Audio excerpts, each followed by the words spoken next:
Hello guys, I'm so glad you've decided to join me here tonight. In this gentle journey, we'll be exploring something a little magical and comforting. If you find yourself enjoying this soft storytelling, please feel free to gently tap the like button and subscribe for more calm and quiet lore. Also, I'd love for you to share in the comments where you're watching from and what time it is there right now.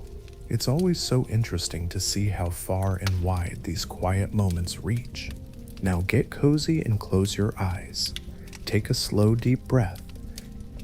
Imagine a vast forest under a twilight sky, somewhere far away in both space and time. Imagine yourself as a small part of that ancient woodland, a child of the trees and the starlight. You are about to step into the life of Legolas Greenleaf, the Elven prince of the Woodland Realm. Picture gentle silver beams of moonlight filtering through countless leaves above, dancing on the forest floor. In the distance, a nightingale is singing a soft lullaby. The air is cool and sweet, carrying the scent of moss, pine, and night-blooming flowers. This is the world into which you are born, a world of ageless twilight and whispering trees. You take your first breath in the hush of this forest kingdom. There are soft voices around you, speaking in a musical language older than any spoken by mortal men. They belong to your family. Your father's voice is among them, proud and gentle. You were born as the son of King Thranduil, the Elven king of the great Woodland Realm, tucked in the northern reaches of Mirkwood. As you open your eyes for the very first time, you do not cry like a human infant might. Instead, you gaze up calmly at the soft glow of lantern light and the tender faces leaning over you. One of them is your mother's face, kind and radiant, though history will not remember her name. In this moment, she hums an ancient lullaby just for you. Her voice is like a warm breeze through the leaves, and it comforts you deeply. In those early days of your life, time itself seems to flow differently. You are an elven child, and for the firstborn children of Iluvatar, growth is graceful and unhurried. The centuries ahead are spread before you like a long, winding path through the woods, and there is no rush to take your first steps. You spend your infancy cradled in gentle arms, often beneath the open sky or under the living boughs of trees that sway as if singing along with your mother's songs. You do not remember these earliest moments consciously, but the peace and love of them sink into your spirit, planting seeds of courage and compassion that will guide you in years to come. As a young elfling growing up in the Woodland Realm, your childhood is unlike any a human might know. Imagine yourself now, a few years old, though years mean little to an immortal elf. Perhaps decades have passed, yet you still appear as a small child with bright, curious eyes. Each morning, you awaken to the soft green glow of sunlight filtering through the forest canopy above. You live in your father's halls, which are not cold stone castles, as men might build, but a series of beautiful caves and great chambers built into the very earth and entwined with living roots.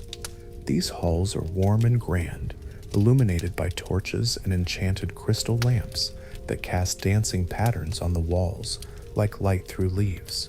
Carvings of vines and flowers adorn the wood and stone, and the pillars of the great hall resemble the trunks of trees. This is an underground palace for times of need, safe and strong, yet it echoes with the music of waterfalls and the distant calls of forest birds.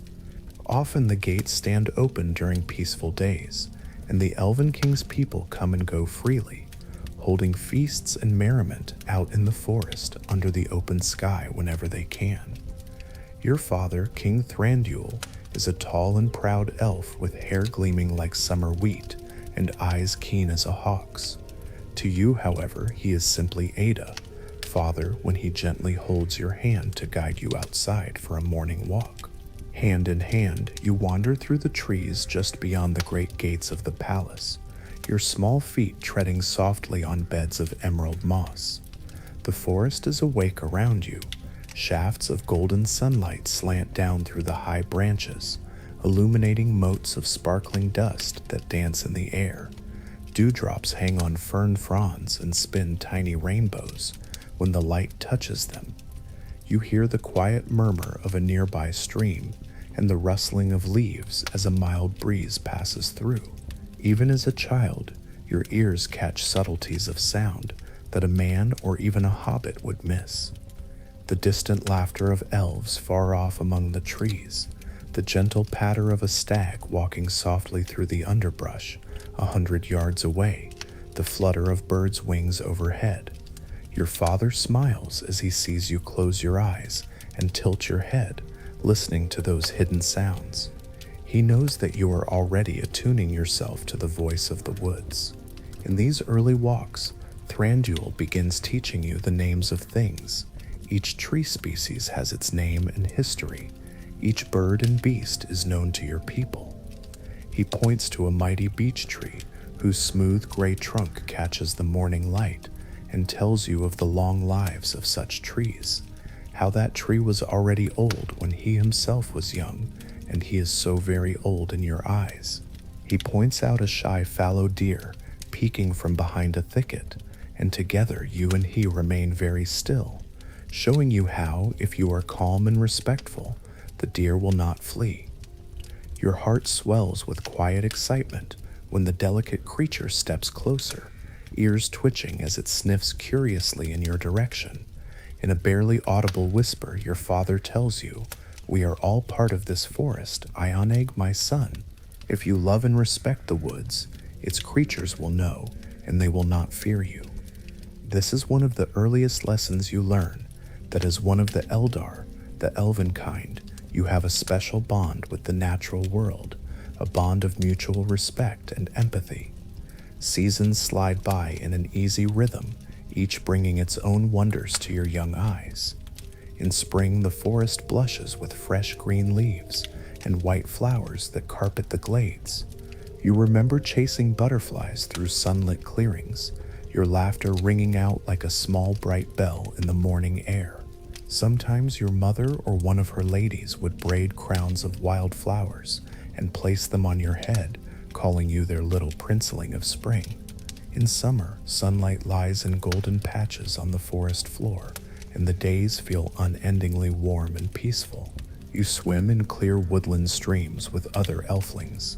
The water cool on your skin as dragonflies dart and hover above the surface. On summer nights, the whole kingdom might gather for open-air feasts. Close your eyes and picture it. Great wooden tables set out in a moonlit glade, laden with bowls of ripe berries, platters of warm bread and fresh fruits, and flasks of sweet, nectar-like wine. The elves of Mirkwood, your people, sit together clad in soft garments of green and brown, their voices low and melodious as they sing gentle songs that rise and fall with the night breeze. You, a little child perched beside your father on a beautifully carved chair, nibble on a ripe strawberry and listen wide-eyed to the grown-ups telling tales of long ago. Oh, the tales you hear. By the flicker of golden lantern light under the stars, you listen to songs of the creation of the world, of the stars above you that your people hold so dear. You hear stories of elven heroes who fought in ancient wars beneath different skies. Often your father himself will speak in his clear, calm voice, recounting times before you were born. One night, as you sit wrapped in a soft green cloak against the night's gentle chill, Thranduil speaks of ages past when he lived far to the west across the misty mountains. He tells you of your grandfather, Aurafair, who once led your people to this very forest ages ago, back when it was known as Greenwood the Great, before a shadow of evil fell upon it, and it became known as Mirkwood. Thranduil's voice remains peaceful, and even as he speaks, but you detect a note of sadness when he mentions how your grandfather was lost in a great war against the darkness long ago, on the very slopes of a fiery mountain. As a child, you don't fully understand the weight of this history. You simply lean against your father's side, sensing both his sorrow and his pride. Gently, he wraps an arm around you, assuring you that those days are gone and that for now you are safe at home under the star's guardianship. You grow older slowly and gracefully as all elves do, and the forest remains your entire world. By the time you have the height and appearance of a human teenager, many decades have likely passed, though you might not count them at all. For elves, life is measured not in years, but in the turning of seasons and centuries, in the blooming and withering of woodland blossoms, in the waxing and waning journeys of the moon. Your features are fair and youthful, a smooth face, bright keen eyes, as gray as a dove's wing beneath a clear sky, and long silken hair the rich gold of summer sun, much like your father's. But behind your youthful gaze lies an old soul, tempered by years of learning and listening. You have spent long afternoons hearing the Lara masters of the Woodland Realm recite poetry and impart ancient wisdom. You've learned to sing the melodies of your people, haunting in beautiful songs in Sindarin, the gray elven tongue spoken at your father's court, and even some in the woodland sylvan tongue that lingers like a musical accent among the folk of the forest. By firelight, you and other young elves often gather to trade riddles or practice the weaving of words into graceful verses, laughing softly so as not to disturb the nocturnal creatures just beyond the fire's glow. From a young age, you are also trained in the ways of the warrior, for you are a prince of Mirkwood, and though elves cherish peace and beauty, the world has dark corners that even immortal eyes must sometimes face. Picture a cool morning under the trees, dew still clinging to every leaf. You stand with a bow nearly as tall as yourself in hand, your feet planted lightly on the green earth. An elven archery master, perhaps one of the captains of the king's guard, stands beside you, guiding your stance. He speaks softly, instructions flowing like gentle water. "Draw," he says, and you draw the bowstring back, feeling the smooth curve of the yew wood flex in your hand. The bow is elegant and light, carved with intertwining patterns of leaves along its limbs.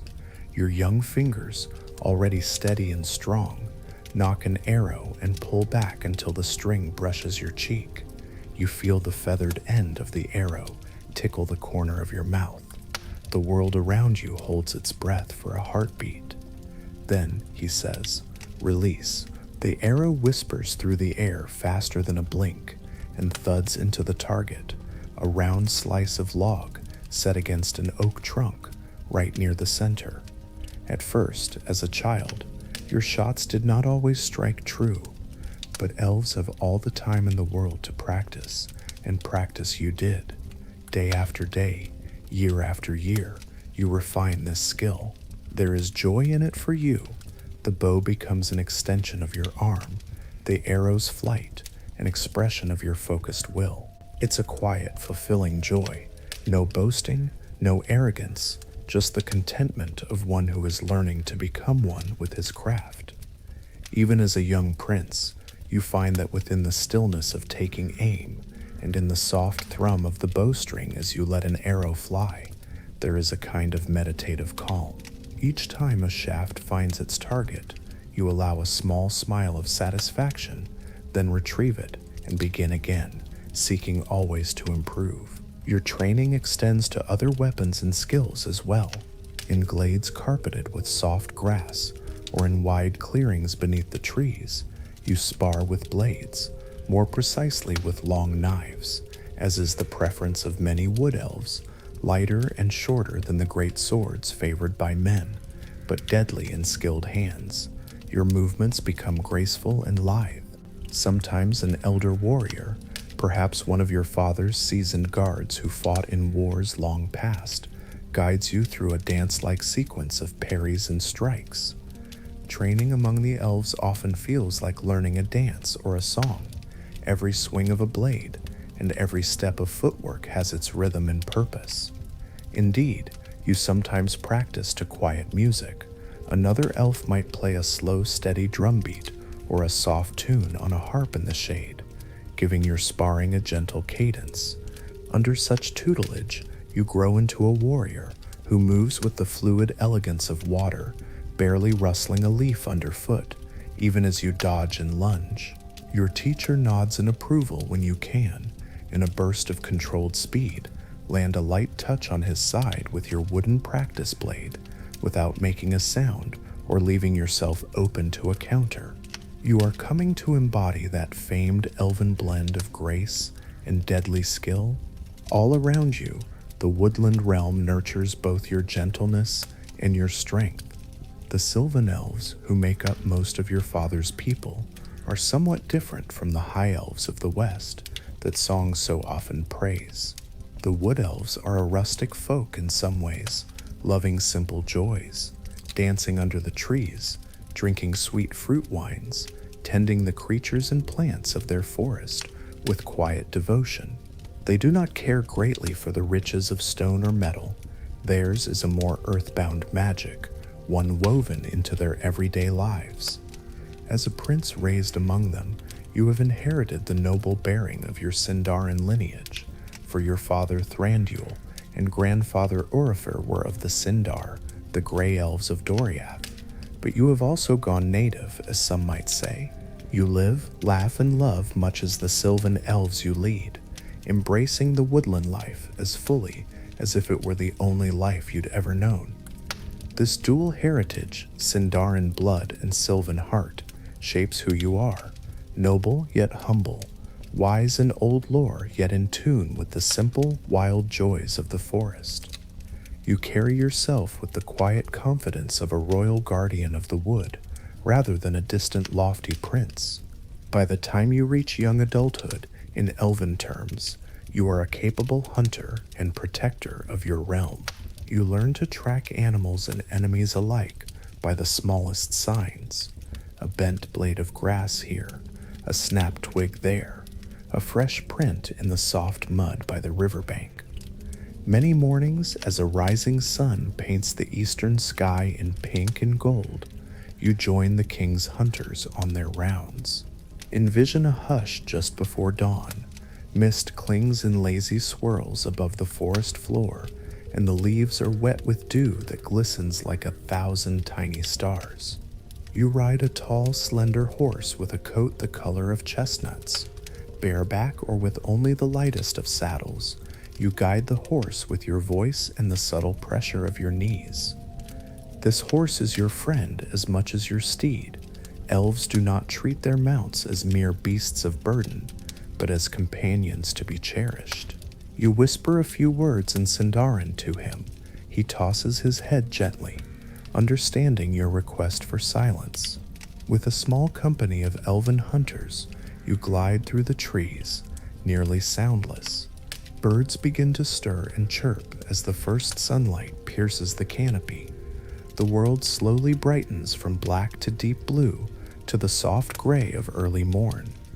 Perhaps the hunt this morning is not for sport, but to provide food for your people's table, taken only as needed and always with respect. Your folk hunt sparingly and deliberately. When a deer or boar is felled, it is after a long consideration and a silent prayer of thanks to the forest for its bounty. On this particular morning, you catch sight of a majestic stag with proud branching antlers like the limbs of an oak. It stands knee-deep in a clear pool, drinking as the new daylight filters through the leaves onto its dappled hide. It is a beautiful creature, and for a moment you simply watch, admiring it. But your companions have been tracking this stag, and the need in the realm is real, so the decision is made. You volunteer your bow for the task, and the others nod. They trust your swiftness and sure aim to ensure the animal does not suffer.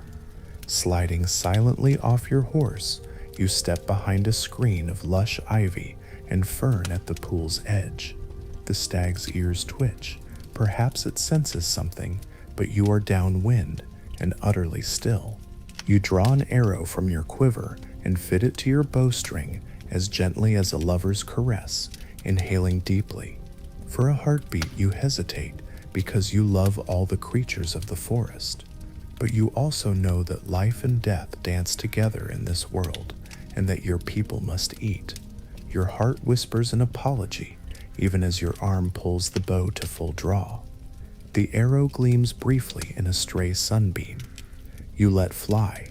The shaft flies true, guided by your long years of practice and a sincere wish to bring minimal pain. It strikes in an instant, felling the stag swiftly and mercifully. The animal collapses by the water without a cry, and the forest seems to hold a collective breath. You and your kin emerge and approach. You kneel beside the noble stag, placing a slender hand upon its flank, feeling the last warmth and life fade from it. Your voice is soft as you murmur traditional words of respect and gratitude in your elven tongue, thanking the stag's spirit for its gift and promising that its sacrifice will not be squandered. This is the way of your people. No life is ever taken lightly, and in every death, be it beast or even foe, there is a reverence for the spark of life that once animated it. The forest around you, which was momentarily stilled, resumes its quiet melody. A bird calls again. The brook's babble continues. A breeze sighs through the reeds. You feel, in a subtle way, that the woods have accepted this act as part of their natural balance. Yet not all shadows that fall upon the forest are part of nature's design.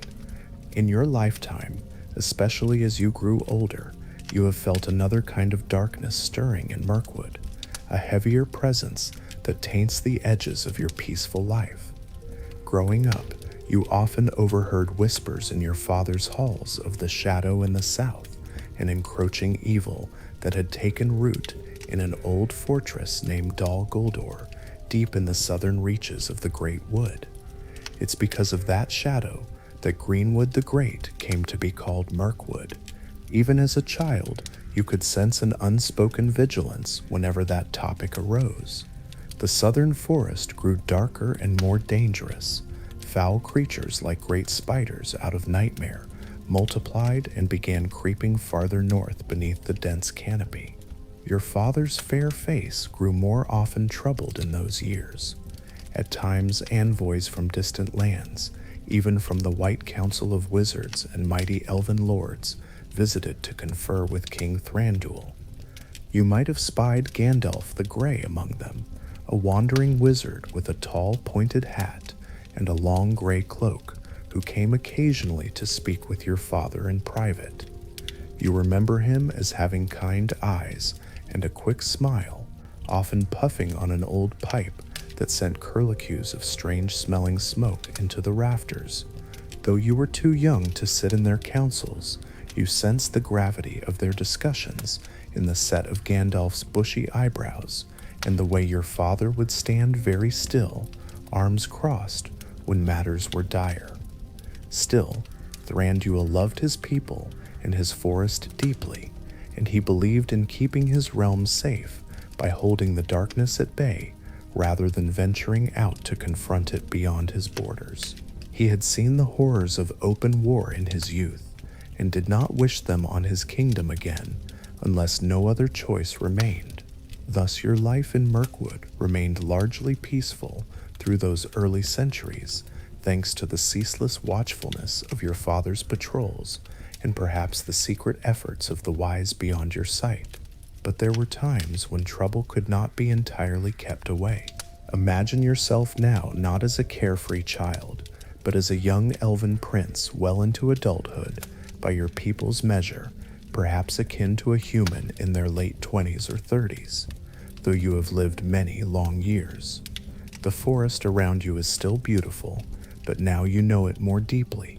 You also know where its dark patches lie.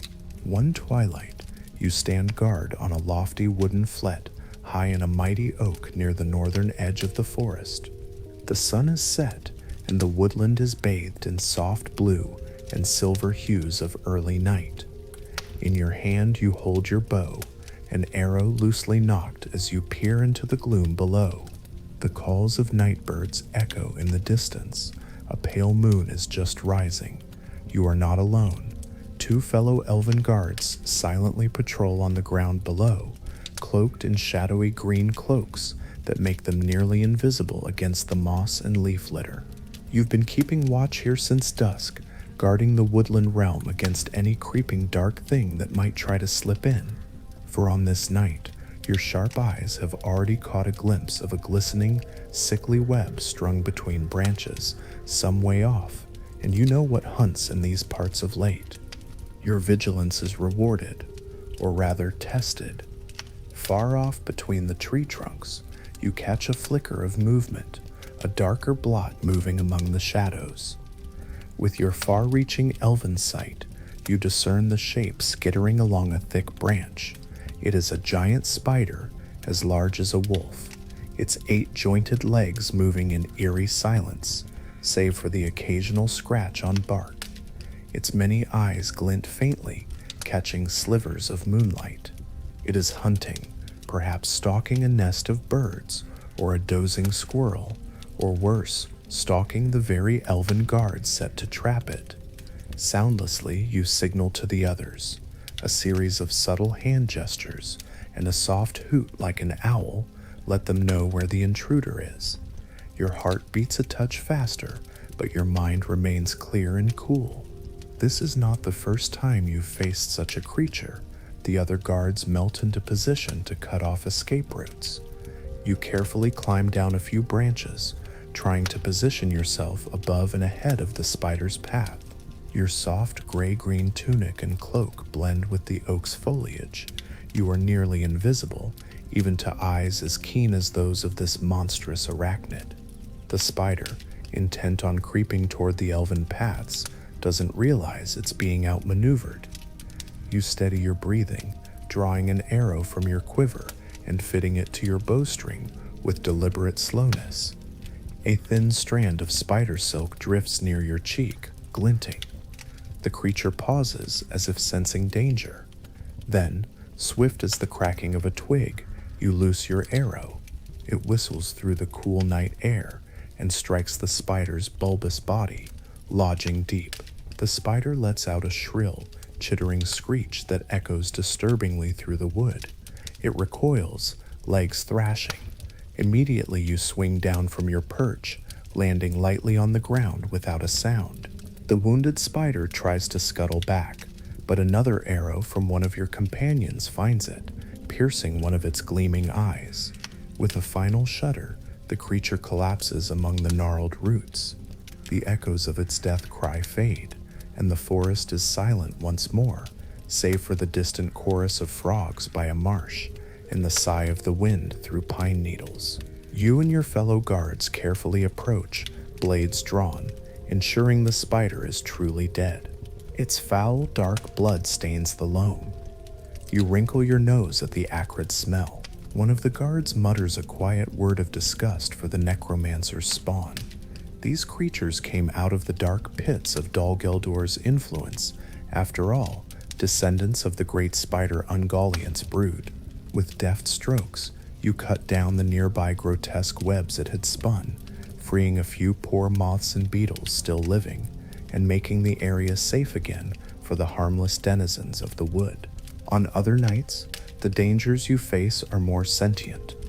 There are times your people have spotted bands of orcs prowling near the forest borders, or heard the unnerving howls of wargs, evil wolves, echoing from far-off hills.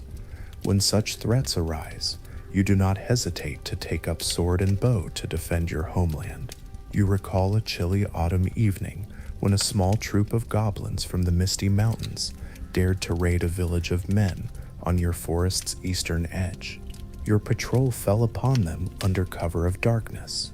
You personally brought down their leader with a single arrow before he even knew you were there, and the rest scattered in terror, caught between the silent wrath of wood elves and the fury of the local woodsmen. In the aftermath, you helped return a scared human child to her grateful mother and received their tearful thanks under the swaying birches. The memory warmed you that even a mortal family knew peace again because of your vigilance. But such incidents are occasional. For the most part, your days and nights in the Woodland Realm are filled with more light-hearted duties and the gentle passage of time. Let us linger a moment on a particularly serene evening deep in the heart of your forest, when war and darkness feel far away. The sun has just set, leaving the sky a deep indigo with a scattering of early stars. The elves of the Woodland Realm gather, as they often do, for storytelling and song around a low fire. See yourself there, sitting gracefully upon a cushion of soft deerskin on the ground, in a wide circle with friends and kin beneath the boughs of oak and beech. Nearby, a small fire crackles, sending sparks dancing upward like tiny fireflies. The smell of wood smoke mixes with the sweet scent of night-blooming jasmine and the earthy aroma of mossy logs that serve as seats. Among those gathered is an elder with silver hair braided intricately, a lore keeper of your people. His eyes reflect the firelight as he begins a gentle, winding story. Tonight, he speaks of Doriath, the fabled hidden kingdom of the First Age, where your grandfather Orifer once walked, and where King Thingol and Queen Melian reigned beneath enchanted beech trees. The elder's voice is low and steady, each word dripping with the enchantment of ages long past. He paints images of bejeweled halls and a living protective girdle of magic around a forest haven. You listen intently, your keen eyes focused on the storyteller's face, the fire's glow dancing in your own gray irises. As you listen, you absently toy with your bow lying beside you. You've had this bow for many years now. Perhaps it was even gifted to you by your father when you first came of age, or proved yourself a skilled marksman. Its polished wood bears elegant carvings along its length, reminiscent of leaves and flowing vines. Running your fingers over those familiar patterns, you remember countless hours of practice and many hunts wherein this weapon has been your trusted companion. It feels as much a part of you as your own hands. The tale continues. Now it speaks of the sorrowful fall of that ancient realm Doriath, the kinslayings and the ruin at the hands of dwarves long ago. A hush falls as we all feel the weight of that tragedy. Your heart fills with a mix of emotions, pride at the valor of your people's ancestors, sorrow at the grief they endured, and gratitude that even after such loss, something of their lineage, your own family, survived and carried on to create new joys in Mirkwood. You glance across the circle and see your father listening too, his head bowed, eyes distant. He lived through some of those sorrows and rarely speaks of them, but you know they echo in him. Instinctively, you reach over and gently squeeze his hand. He returns a faint smile, appreciating the wordless comfort from his son. As the elder finishes his tale, another elf, a minstrel with a golden harp, plucks a soft chord. A song rises into the night air, a lament and a hope intertwined. The melody is hauntingly beautiful, sung in Sindarin. It is a hymn to Elbereth Gilthoniel, the star kindler, the beloved Vala of the Elves. You find yourself singing along quietly, almost without thinking, a Elbereth Gilthoniel, Silivrin Penamiriel. Your voice is soft and clear, blending with the others in a shimmering harmony. Above, through breaks in the canopy, the stars shine down as if listening. You feel a familiar tingling in your chest, that spiritual connection of your people to the night sky and the powers that dwell beyond it. In these moments, you truly know what it is to be an elf, to remember beyond memory, to feel joy and sorrow as one, and to be a small bright thread in the long tapestry woven by fate and free will. The song ends softly, and for a moment, all is silent except for the gentle crackle of the fire and the night creatures beyond. Then conversation resumes in hushed tones. Laughter, light and melodious, occasionally rings out as friends share gentle jokes or reminisce about happier anecdotes. One elf starts playfully recounting how you as a child once climbed so high in a tree chasing a squirrel that 3 adults had to coerce you down with promises of honey cakes.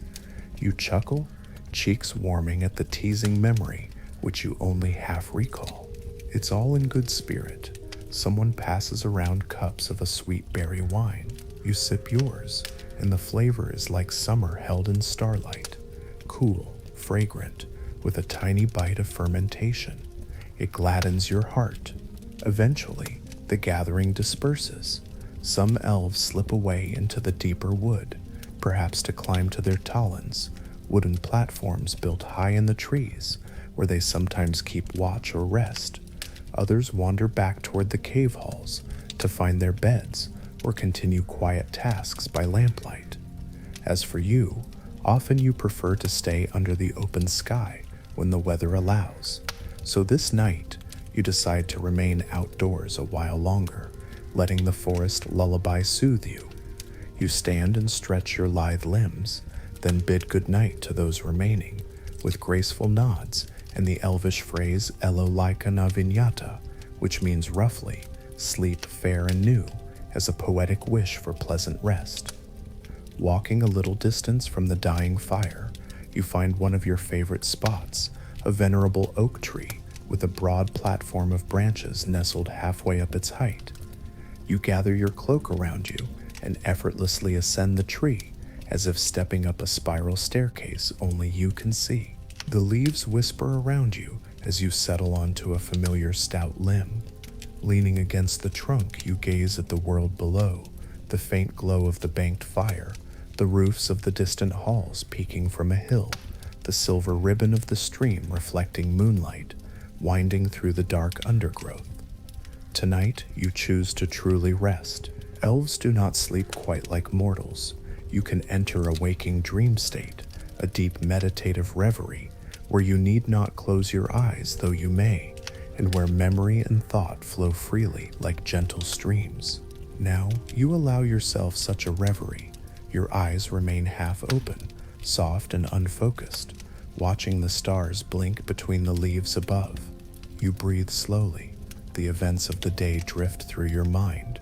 Then older memories surface like blossoms on a pond.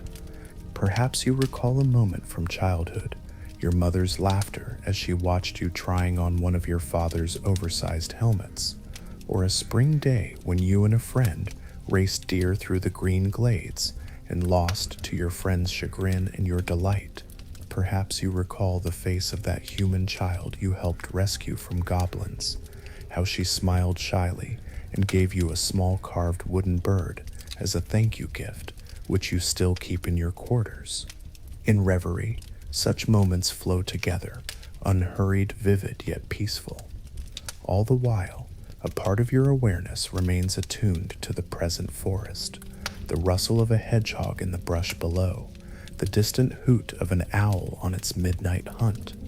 If any danger were to stir, you would know at once, but nothing troubles you this night. The shadow in the south slumbers fitfully, and no fell creature disturbs the northern wood. So you spend the greater part of the night in this restful trance, renewing your spirit under the patient gaze of the moon and stars. Dawn eventually begins to touch the sky, a gentle silver light growing in the east. As first light spreads like a whisper across the canopy, you blink and fully awaken, feeling refreshed. A thin mist curls through the ferns on the forest floor, and birds begin their dawn chorus, warbling notes that seem to bid the night farewell and greet the sun. You drop lightly from your high branch, landing on the springy moss with barely a sound, as is your gift. You feel the dewy chill of early morning air on your skin and take a deep breath of it, earthy and new, filled with the scent of damp leaves and the promise of a clear day. Another day in your woodland realm begins, often as gently as the last ended. The pattern of your life is steady and reassuring, full of small duties, delights, and the occasional threat to keep you vigilant. Yet change, when it comes, often comes unexpectedly. And so it is that fate begins to stir beyond the borders of your forest, setting in motion events that will soon call you far from home and into a greater world than you have yet seen. On a crisp morning, not unlike many others, you go about a simple routine. Inside the great hall of your father's underground palace, early sunlight filters in through cleverly hidden shafts in the rock ceiling, drawing bright columns in the dust that swirl as elves pad quietly across stone floors, beginning their day. You stand in a side chamber where a spring of fresh water runs through a carved stone basin, washing your face and hands. The water is cold, straight from the heart of the forest, and it sends a pleasant tingle through you, fully waking your senses. There's no mirror here. Vanity is not much indulged among the wood elves, but you catch your faint reflection in the rippling water. Bright eyes, a few loose strands of golden hair falling forward, which you promptly smooth back and tuck behind your pointed ears, and the resolute but kind set of your jaw that perhaps you inherited from your father. You dress for the day in typical attire. You choose leggings of soft, supple brown leather that cling comfortably and allow silent movement among the underbrush. Your tunic is a deep green hue, the color of moss, tailored from a silken elven fabric that is light yet offers some protection. It has simple embroidery at the cuffs and collar, perhaps little leaves or vines, stitched by nimble elven hands, maybe even a gift from your mother long ago. Over this you fasten a wide, finely tooled leather belt. From it hangs an elegant sheath that holds your long white knife, a fighting dagger with a blade like a long leaf of bright steel and a handle carved from whalebone, or maybe the tusk of an ancient ivory. You slide the knife out for a moment, inspecting its edge, which gleams keen and sharp. Satisfied, you slide it back with a soft snick. Then you pull on calf-high boots of suede leather, so soft that they make no sound on stone or earth. Their soles thin enough that you can feel the contours of the ground beneath you, helping you move sure-footedly even on loose rocks or slender branches. Finally, you reach for your bow and quiver, which rest against the wall by the chamber entrance. The quiver is crafted of leather dyed a leafy green, embossed with swirling designs reminiscent of trailing ivy. Inside are the arrows you made yourself or collected from the Fletcher's workshop, each arrow painstakingly straightened and balanced. You run your fingers lightly over the feather fletchings. Some are the mottled brown feathers of an owl, others the gray-white of a goose. All are bound with thin strips of hide and glinting silvery thread. These arrows fly truly for you have poured hours of care into them. You sling the quiver across your back, feeling its familiar weight settle between your shoulder blades. Then you take up your bow, curving and graceful. A brief flex of the wood, a quick check of the bowstring's tension, and you are ready. As you step into the main hall, you're greeted by the mouth-watering aroma of fresh bread and herbal tea. Breakfast preparations underway. A few early risers of the court nod or smile as you pass. You return each greeting softly. Settling at a long wooden table, you peel a ripe green apple from the stores traded with men of Laketown and nibble it alongside a bit of soft cheese and a warm slice of honey-glazed bread offered by one of the cooks. It is a simple but delicious morning meal, and you take it while listening to the quiet talk of others around you. This morning, however, brings something out of the ordinary. A messenger has arrived. Partway through your meal, a murmur runs through the hall. The king's guards escort in a travel-stained man, clothed in the garb of Laketown, or perhaps Dale, the human cities to the east near the lonely mountain.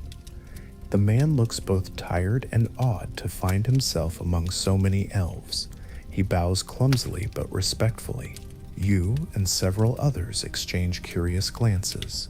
Few humans journey here except on urgent business. Your father Thranduil emerges from his private chambers, regal and poised even in simple robes. The messenger presents him with a letter sealed with wax.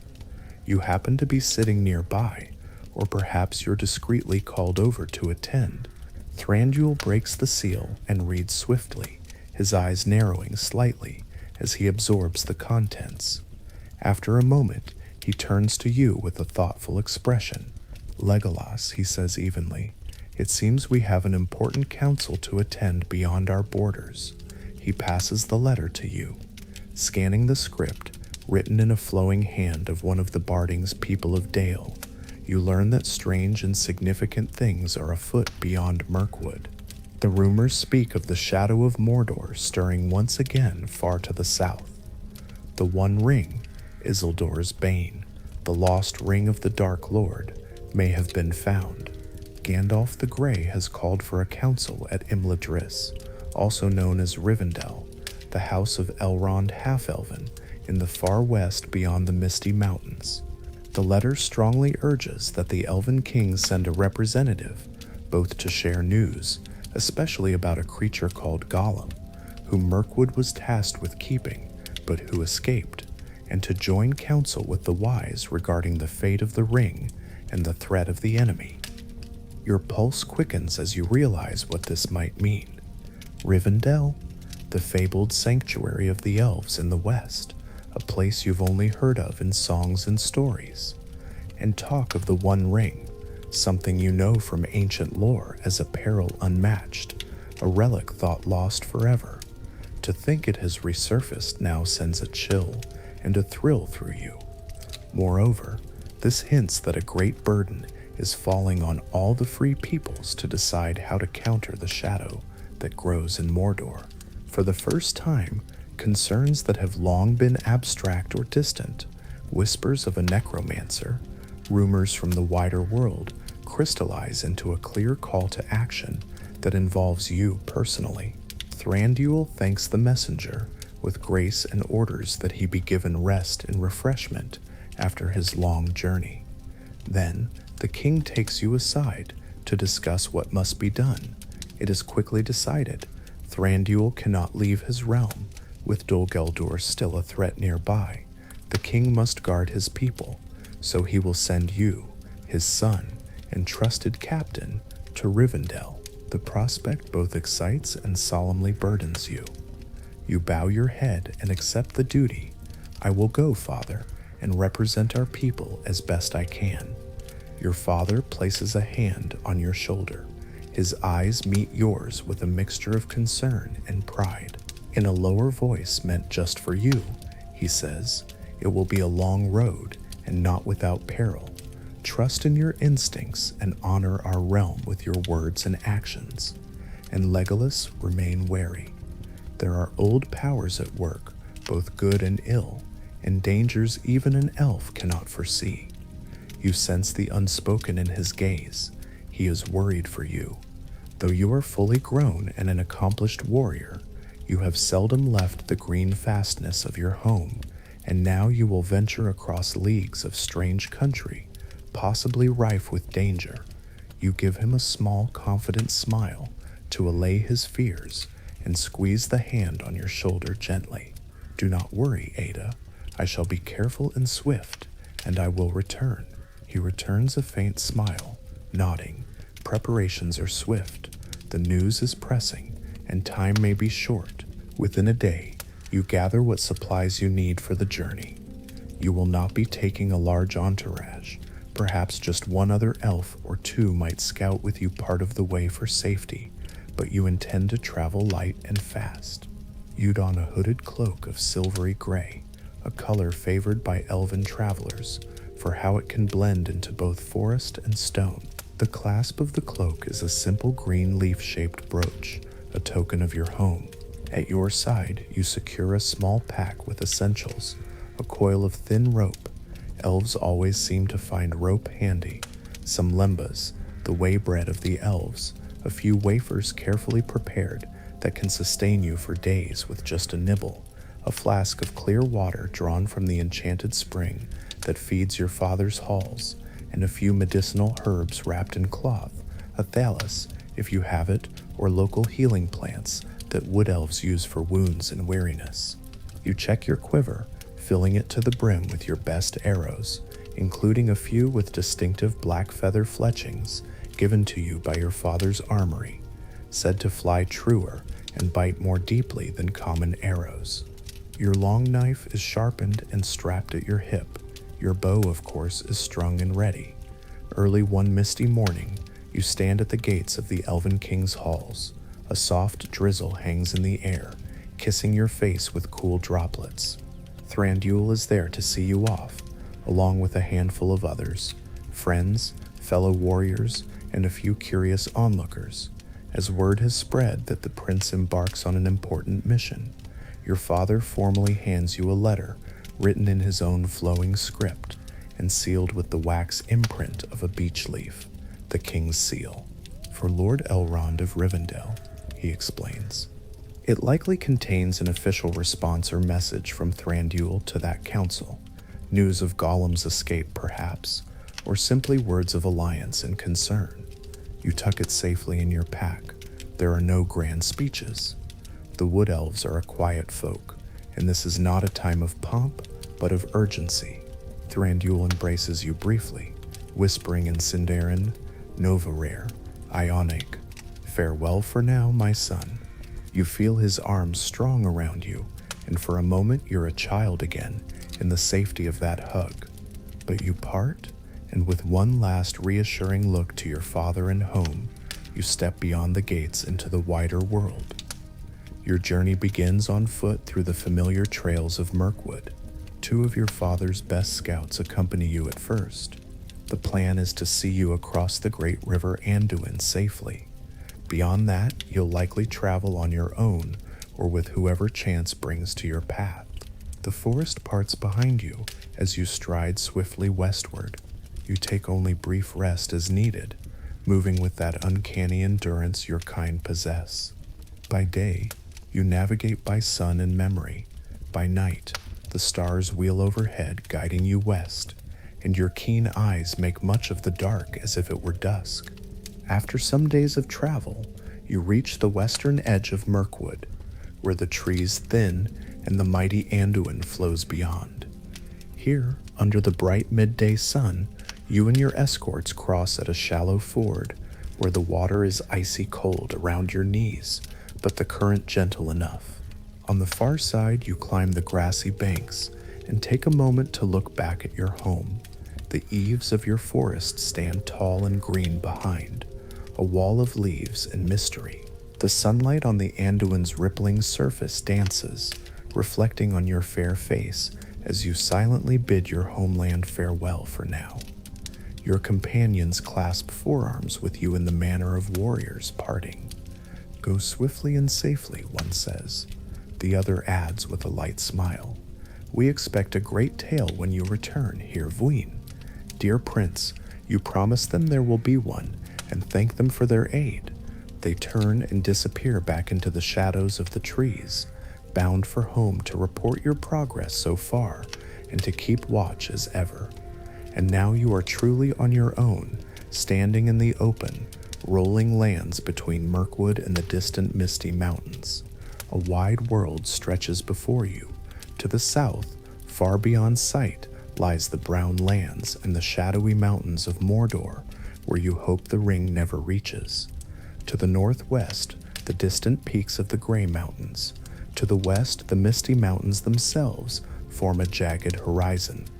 The grassland here is broad and empty. A great sky arcs above, startling in its vastness after the intimate close comfort of the forest. The sun feels hotter on your face without the shade of leaves. You inhale, smelling the unfamiliar scent of open field, wild flowers, sun-warmed earth, a hint of distant rain. Wasting no time, you set off westward. Your stride is long and steady, eating up miles with effortless grace. The Anduin Valley winds to your left as you follow its general course southwest for a while.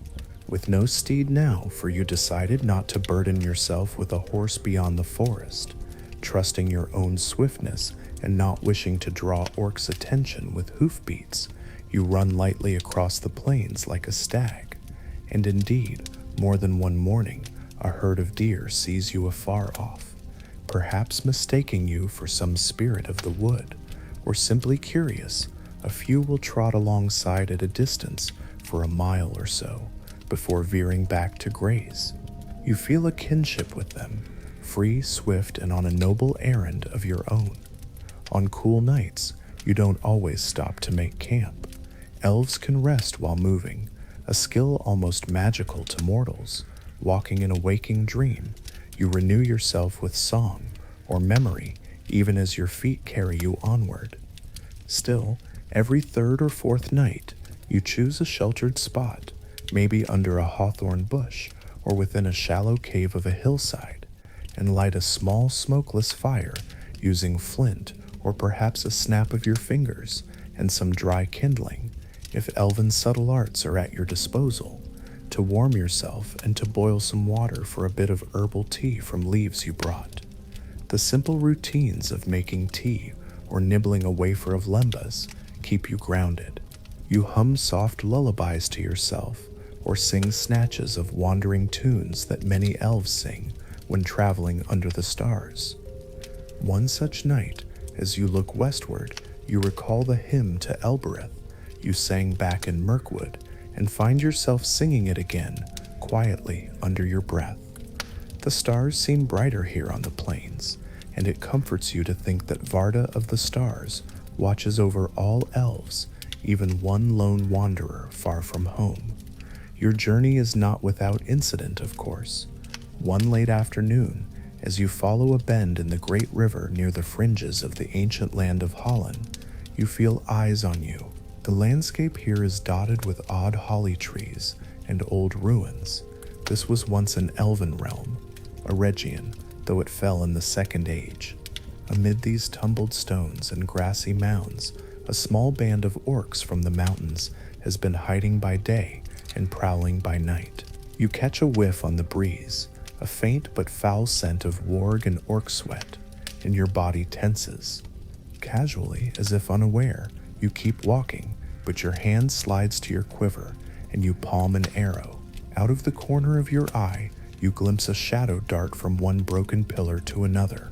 In a sudden fluid motion, you turn and draw your bow.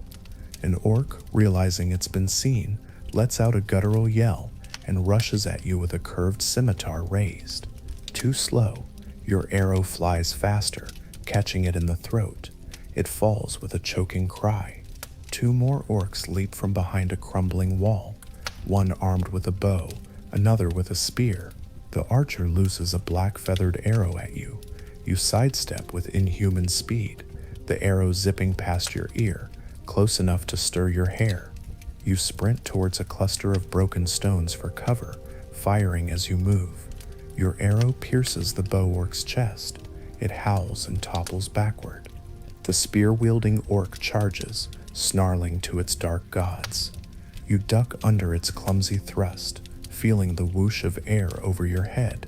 Dropping your bow, you draw your white knife in a flash of bright steel and strike upward. In one clean motion, you land a deep cut under the orc's arm, where its crude armor leaves a gap. It shrieks and stumbles. With a swift twist and sweep, you knock the spear from its hand and deliver a finishing thrust. The creature falls at your feet and moves no more. The battle, if such it can be called, is over almost as quickly as it began. 3 orc corpses lie sprawled in the lonely ruins, and you, an elf far from home, stand catching your breath in the golden light of the late sun. Your blood is up, but you will not let it disrupt your calm for long. Wiping your blade on the grass, you whisper an almost rueful lament in Sindarin, a brief impromptu line for these foul beings that nonetheless had life and now are gone. It's an old habit and a courtesy to the balance of the world, even when slaying creatures of darkness, to acknowledge that a life has ended and that you move on without relish in the killing. You retrieve and clean your arrows as possible. 1 is broken, but 2 you recover intact. You do not tarry longer than needed. Orcs often travel in packs, and though you suspect this was a small stray group, you remain alert. With renewed caution, you continue on your way, making extra effort to conceal yourself during the next days of travel. At length, after many miles and adventures great and small, you reach the foothills of the misty mountains. High above, their peaks are capped with snow that glows rose in the dawn and dusky purple at dusk.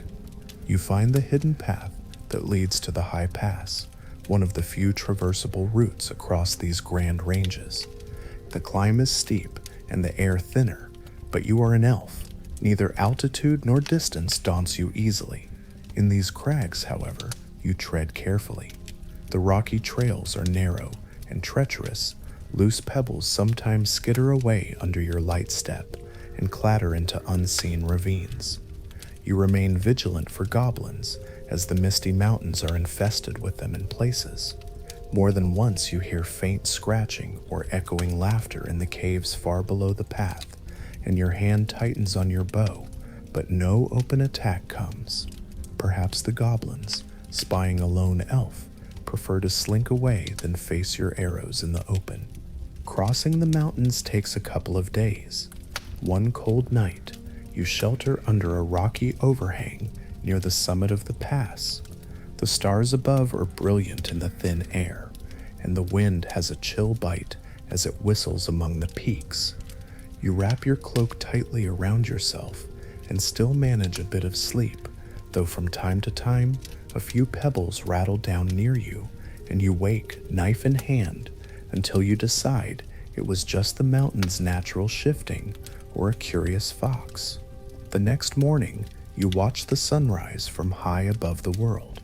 The whole western horizon blooms in colors of rose and orange, revealing new lands beyond the slopes. There, in the far distance, nestled in a hidden valley, lies Rivendell.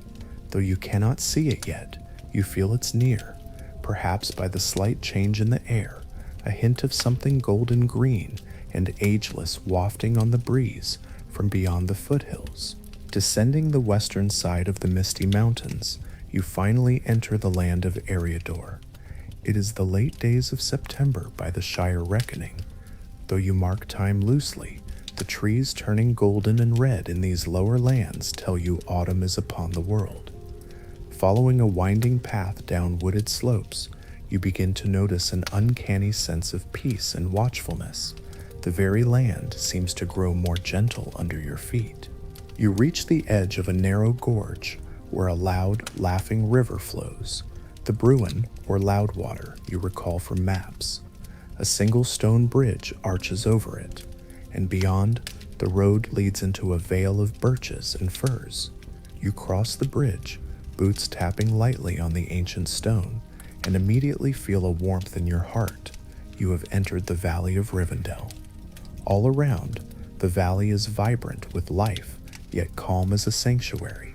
The Bruin's water sings below as it cascades in rapids and small falls. On either side of the valley rise sheer cliffs draped with clinging vines and small trees rooted in crevices. The air here is richly scented, pine and aspen, mingled with the faint sweetness of distant hearth smoke and an aroma of late-blooming elf flowers not found outside this hidden realm. Following the path, soon you see the gleam of white stone through the foliage, the last homely house, the home of Elrond. It sprawls across a terrace on the north side of the valley, a beautiful complex of halls and galleries built in harmony with the landscape. Delicate columns, arched walkways, balconies with colorful woven hangings, all glowing softly in the afternoon light. You hear music, harp strings and voices from somewhere inside, and the gentle echo of laughter. As you approach the porch, several figures emerge to greet you. They are elves of Rivendell, tall, dark-haired, fair of face, and gray-eyed, clad in flowing robes of white and silver and blue. They welcome you with warm courtesy, clearly aware of who you must be. News travels fast among the wise, and a messenger likely preceded you. May Gavanin, Legolas of the Woodland Realm, one says, inclining his head. Well met. You return the bow, placing your hand on your heart in the elven gesture of respect, and greet them in kind. May Gavanin, I come at the bidding of my father, Thranduil, to Lord Elrond's council. They escort you along a flagstone path, lined with late-blooming flowers of purple and gold. Your steps fall silently beside theirs, yet the valley is so tranquil you feel as if even a loud breath would be noticed. Entering the house of Elrond, you marvel quietly at the architecture, so different from the halls you grew up in. Here, spacious chambers open one into another, supported by carved arches that resemble tree branches entwining overhead. Smooth stone floors reflect the light of tall standing lamps. There are rich tapestries on the walls depicting scenes of elven lore, the journey of Arendil with the Silmaril across the sky, the battle of the last alliance against Sauron, the crafting of the rings of power. You feel a sense of history alive in these walls, a continuum of the Eldar's song that hasn't been interrupted by the outside world's turmoils. It's enchanting, yet also slightly overwhelming. The weight of knowledge here is heavy, whereas your home felt lighter, more given to mirth under the trees. You are shown to comfortable quarters where you might wash off the dust of travel and change attire if you wish. A basin of warm water is provided, and fresh garments of Rivendell fabric in case you'd rather wear those, though you may simply brush off your own clothes and be content. Either way, when the time comes, you join the gathering in the main courtyard where the Council of Elrond is to be held. The council takes place outdoors in a circle of chairs arranged in a porch-like court open to the valley. Vines laden with the last morning glories climb the pillars around, and the Bruin's rushing sound forms a serene backdrop. You take a seat in a carved wooden chair and look around at those assembled. It is an astounding company. There is Lord Elrond himself, stately and wise, his dark hair flowing like a waterfall over his shoulders, a circlet of silver on his brow. His face is kind, yet powerful, and you feel immediately that here is one who has seen many ages of the world. At his side sits the Lady Arwen, his daughter, radiant as twilight, her gaze gentle and compassionate. When your eyes meet, she gives the slightest nod of greeting, and you, ever polite, incline your head respectfully, noting her renowned beauty, which indeed lives up to every description. To your surprise and initial caution, you see a dwarf present, a stout, red-bearded dwarf with a proud glint in his eye. This must be Glóin, one of the former companions of Thorin Oakenshield. You know of him, for he visited your father's halls decades ago on that quest to reclaim the Lonely Mountain, and truth be told, relations were not particularly warm between your father and those dwarves at the time. Sitting near Glóin is a younger dwarf with a fiery gleam in his eyes and an impressive thick beard, a son of Glóin named Gimli. You catch him sizing up the room and resting his gaze on you briefly. There's a hint of challenge or distrust there. You realize with a slight internal sigh that the old enmity between elves and dwarves might need careful handling today. There are also several men, one clad in the finery of Gondor with a coat of mail and a flowing cloak of rich crimson catches your eye. He is Boromir, son of Denethor, the steward of Gondor. His face is noble and stern, though at times uncertain as he glances at the others present. Another man stands a little apart, in rugged travel-worn clothes of green and brown leather. He has dark hair flecked with a touch of gray at the temples and piercing gray eyes under strong, thoughtful brows. Though outwardly unassuming, there is something about him that draws your attention, a quiet dignity like an old tree standing against years of storms. This is Aragorn, son of Arathorn, whom you may have heard rumored as the chieftain of the Dúnedain Rangers of the North. Some call him Strider. You realize this man's heritage is special. Perhaps you've heard a song that alludes to Isildur's heir wandering the wilds. And indeed, he bears a family resemblance to the statues of Isildur and Anarion you've seen in illustrations, now that you look closely. When introduced, you nod to him respectfully, and he returns the gesture with a kind of warm humility. Then there are the halflings, 4 of them in fact, small folk you have only glimpsed in merchant caravans or distant fields on earlier travels. But here they sit among the great, looking bewildered yet determined.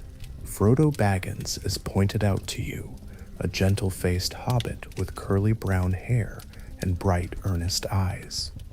He looks a bit pale, as if recovering from a wound or great shock, and indeed, You later learn he was recently stabbed by a Morgul blade and saved barely in time by Elrond's skill.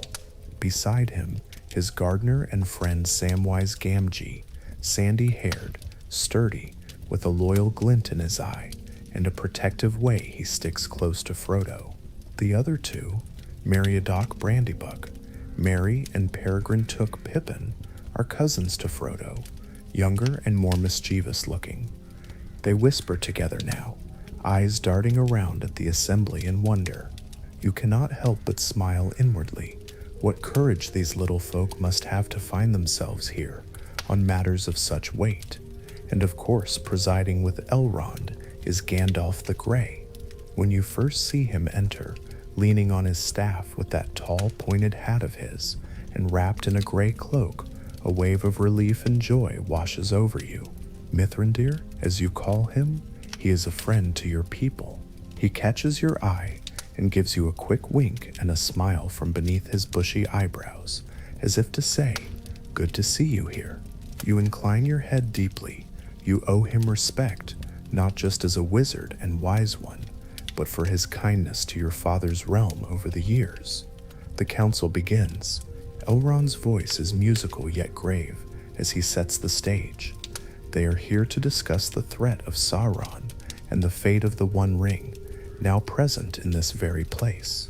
There are gasps or mutters from some. Glóin clutches his beard. Boromir sits upright. The hobbits exchange worried glances. When Frodo gently places a small golden ring upon a stone pedestal in the center of the circle at Elrond's bidding, to your eyes it looks innocuous, a plain band of gold, but the very air in the courtyard feels heavier when it's revealed. A shadow seems to pass briefly over the sun, and you feel a slight chill. So this is the thing that has brought so many of such diverse folk together. There is much discussion. You listen intently as one by one, pieces of the puzzle are laid out. Gandalf recounts how the ring came to Frodo through Bilbo, whom you know of as the curious little fellow who visited your forest once upon a time and bartered riddles with a dragon. You learn how Frodo bore it out of the Shire and was hunted by the 9 ringwraiths. Your keen eyes widen when you hear how close to peril Frodo and his companions came and how Aragorn protected them in the wild. Then the account of their flight to the ford of Bruin, where Elrond's magic and Gandalf's assistance raised a flood to sweep the pursuing ringwraiths away. It is a tale of both hope and dread. Gandalf also speaks gravely of Saruman's treachery, which shocks you deeply. Saruman the White, head of the White Council, ally of the woodland folk, revealed as seeking the ring for himself and imprisoning Gandalf. Your hands grip your knees tightly. It's a struggle not to exclaim aloud at this betrayal. If even Saruman has turned, the world is indeed tilting toward chaos. You catch your father's letters content come up when they discuss Gollum's escape from your custody. This is your moment to speak. You rise lightly from your chair and bow your head. From King Thranduil, my father, I bring news regarding Gollum, the creature known as Sméagol. Your voice is calm and clear, carrying across the quiet audience. You describe how Gandalf entrusted Gollum to Mirkwood's keeping, how Gollum was allowed to climb and wander under guard in our realm, hoping perhaps for some cure of his madness. Then you recount the night the orcs attacked, the guards slain, Gollum's desperate escape, taking advantage of that assault. You openly express regret that he fled our grasp. We sought him, but he had vanished. It is likely he set out into the world, perhaps seeking this ring again. Elrond nods gravely at your words, understanding the regret, but not casting blame. Gandalf actually interjects kindly that he does not blame the Wood Elves. It was ill fortune, and perhaps meant by a greater doom that Gollum be loose a while. That lightens a bit of the weight on your heart. Now comes the ultimate question. What do we do with the ring? Various ideas are debated. To your surprise, the proud man Boromir suggests using it as a weapon against Sauron. He speaks of the need of Gondor, of the valor of Minas Tirith, and their long fight holding Mordor at bay. His voice is passionate and resonant, but at his words you feel a discomfort, as if a discordant note is struck. Gandalf and Elrond quickly refute that path. No one can wield this ring without falling to evil, not even the wise or the strongest of men. Your own thought is much the same. You find yourself saying softly, "We cannot wield the One Ring. It corrupts all who try. To use the enemy's weapon would be a perilous folly." Your tone is gentle but firm, and Boromir frowns slightly, perhaps not pleased to be gainsaid by an elf from afar. Yet he holds his tongue as others echo the sentiment. Another suggests hiding it, perhaps giving it to Tom Bombadil, a mysterious being you've heard of in rhymes, or tossing it into the sea. But these two are eventually set aside, as Gandalf reminds all that the ring has a will of its own and would find its way back to Sauron's servants eventually. Finally, a quiet voice speaks up. Frodo, the Hobbit. Everyone falls silent as he says haltingly but clearly, "I will take the ring, though I do not know the way." Those simple words send a chill and a warmth through you. Such courage from such a small, gentle being. You watch as Gandalf immediately steps forward, resting a hand on Frodo's shoulder, declaring that Frodo will not go alone, he will go with him. Then, one by one, representatives volunteer to form a company. Lord Elrond wishes to send representatives of each free people of Middle-earth to aid and guard Frodo on this daunting quest to destroy the ring in the only place it can be unmade, the fires of Mount Doom itself in Mordor. Aragorn stands and says with quiet resolve that if by life or death he can protect Frodo, he will. Legolas, that is you, and Gimli the dwarf almost step forward at the same time, and there's a brief, slightly awkward moment where you glance at one another, a lifetime of old prejudice flickering, but you both put it aside for a greater need. You speak, "If the elves of the Woodland Realm may be of service, then I shall go. Our people have known this darkness closely. I will help see it destroyed."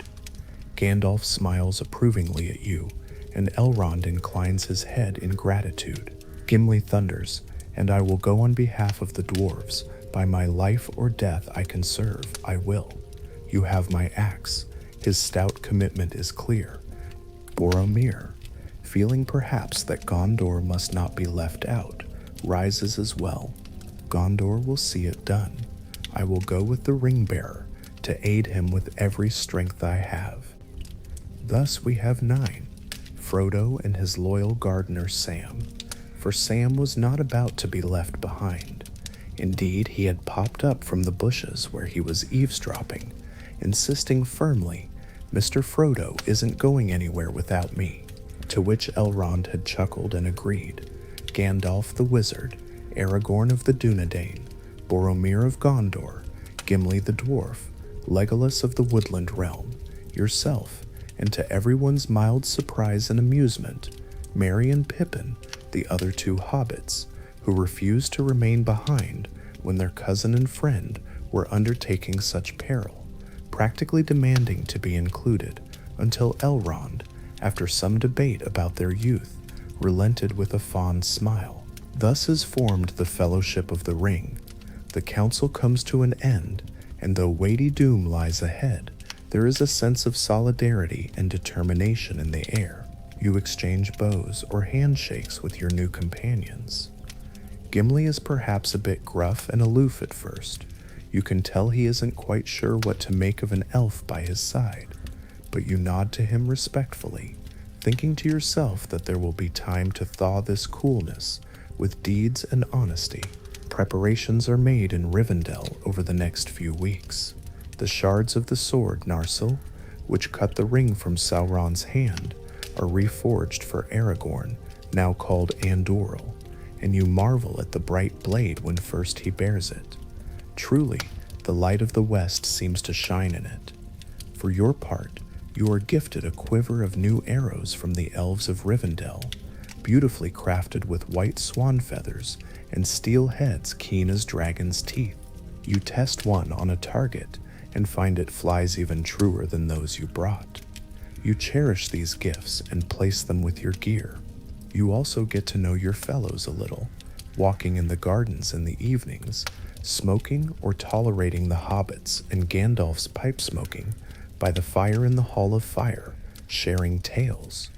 One evening, while strolling under the birches by moonlight, you find the dwarf Gimli sitting alone, polishing his axe. The silence between you is a little stiff at first. Seeking common ground, you gently remark on the beauty of the valley. Rivendell is a wondrous place. The stars seem brighter here, and the air is so clear. Gimli grunts in agreement. It is fair enough for an elvish dwelling. He strokes his braided beard thoughtfully and adds, "But give me the glitter of caverns deep and the sound of hammer on anvil any day." Instead of taking offense, you smile. In my home, the caves are not full of hammers, but there is great beauty. The king's halls sparkle with crystals and running water. Perhaps you would find them pleasing. Gimli seems a bit taken aback that you entertain talk of caves. He clears his throat. Perhaps. We shall see. A pause.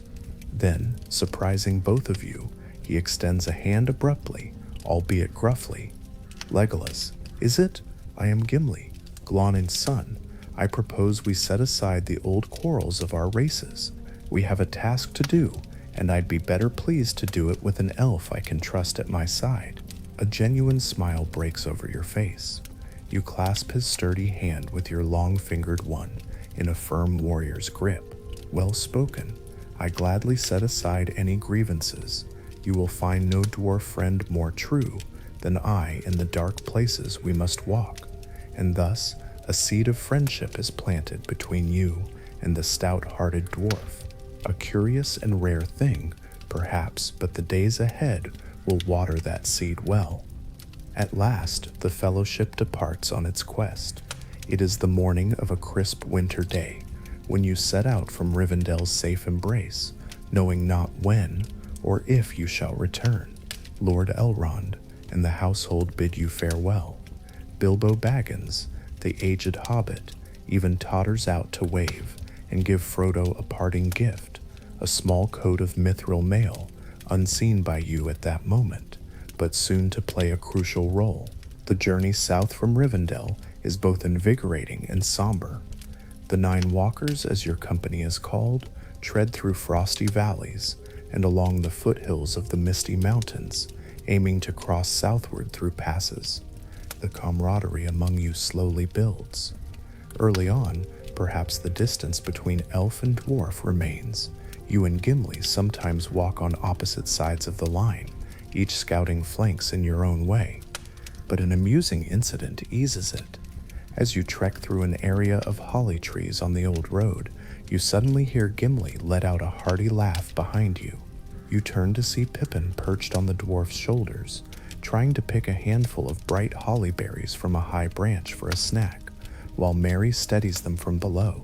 Gimli, stout as a pillar, is cheerfully aiding this endeavor.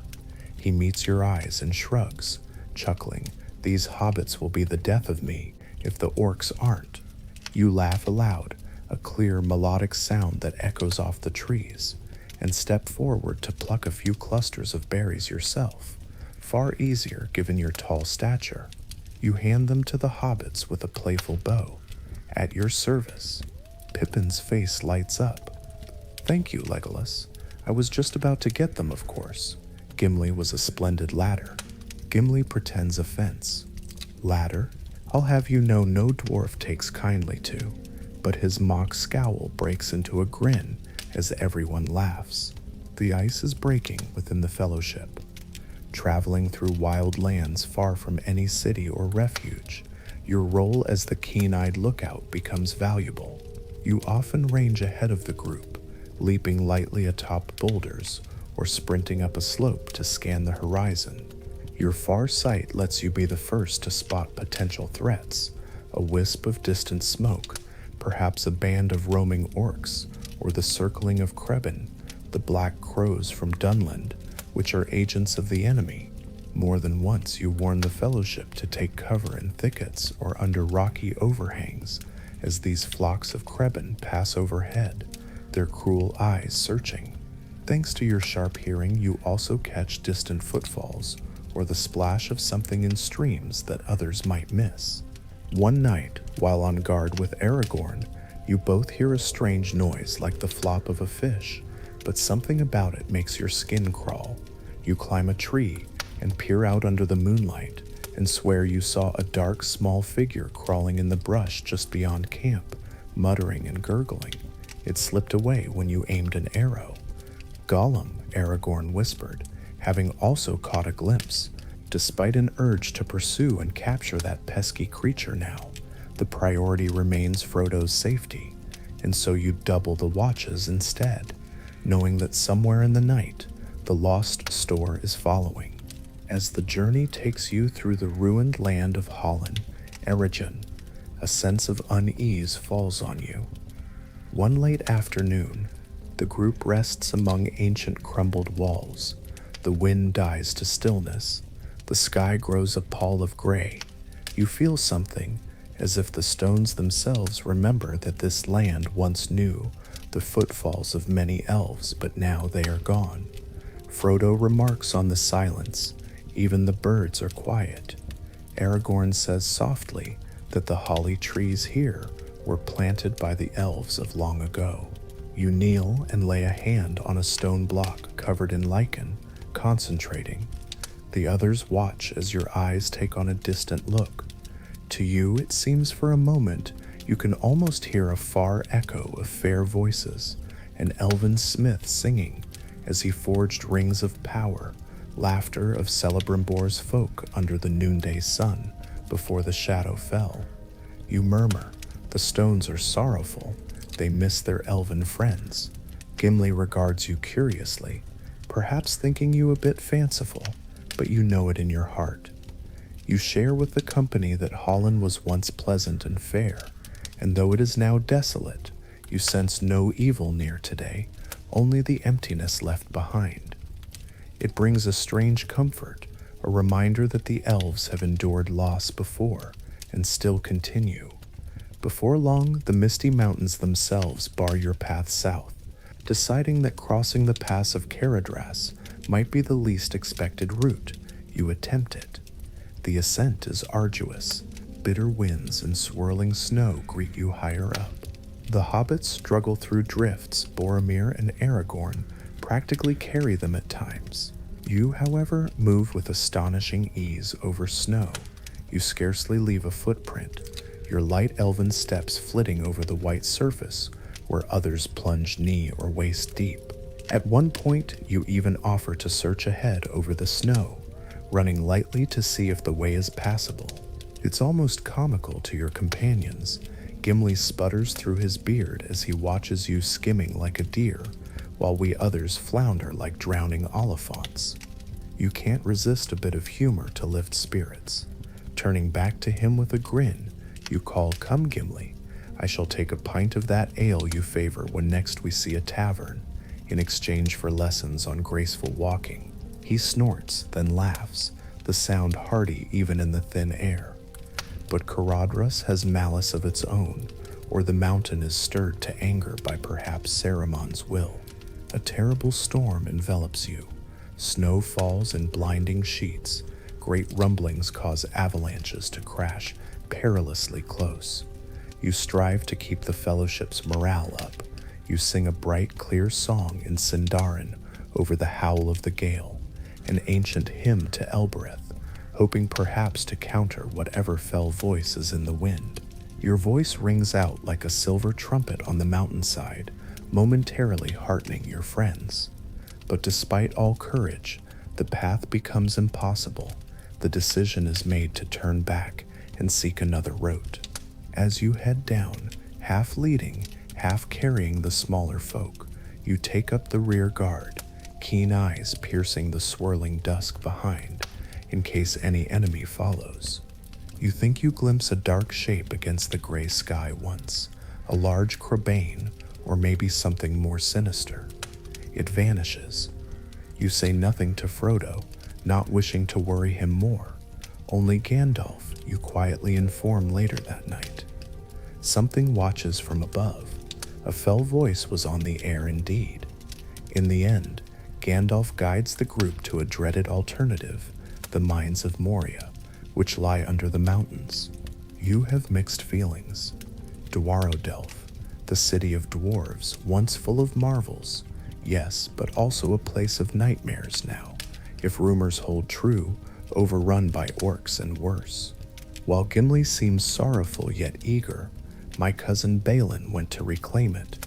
There might be a thriving dwarf colony there even now, he says hopefully. You and Gandalf exchange doubtful looks. Yet with enemies on all sides and Cardrus denying passage, there is little choice. So it is that one evening you find yourself at the starlit edge of a still black lake at the west gate of Moria.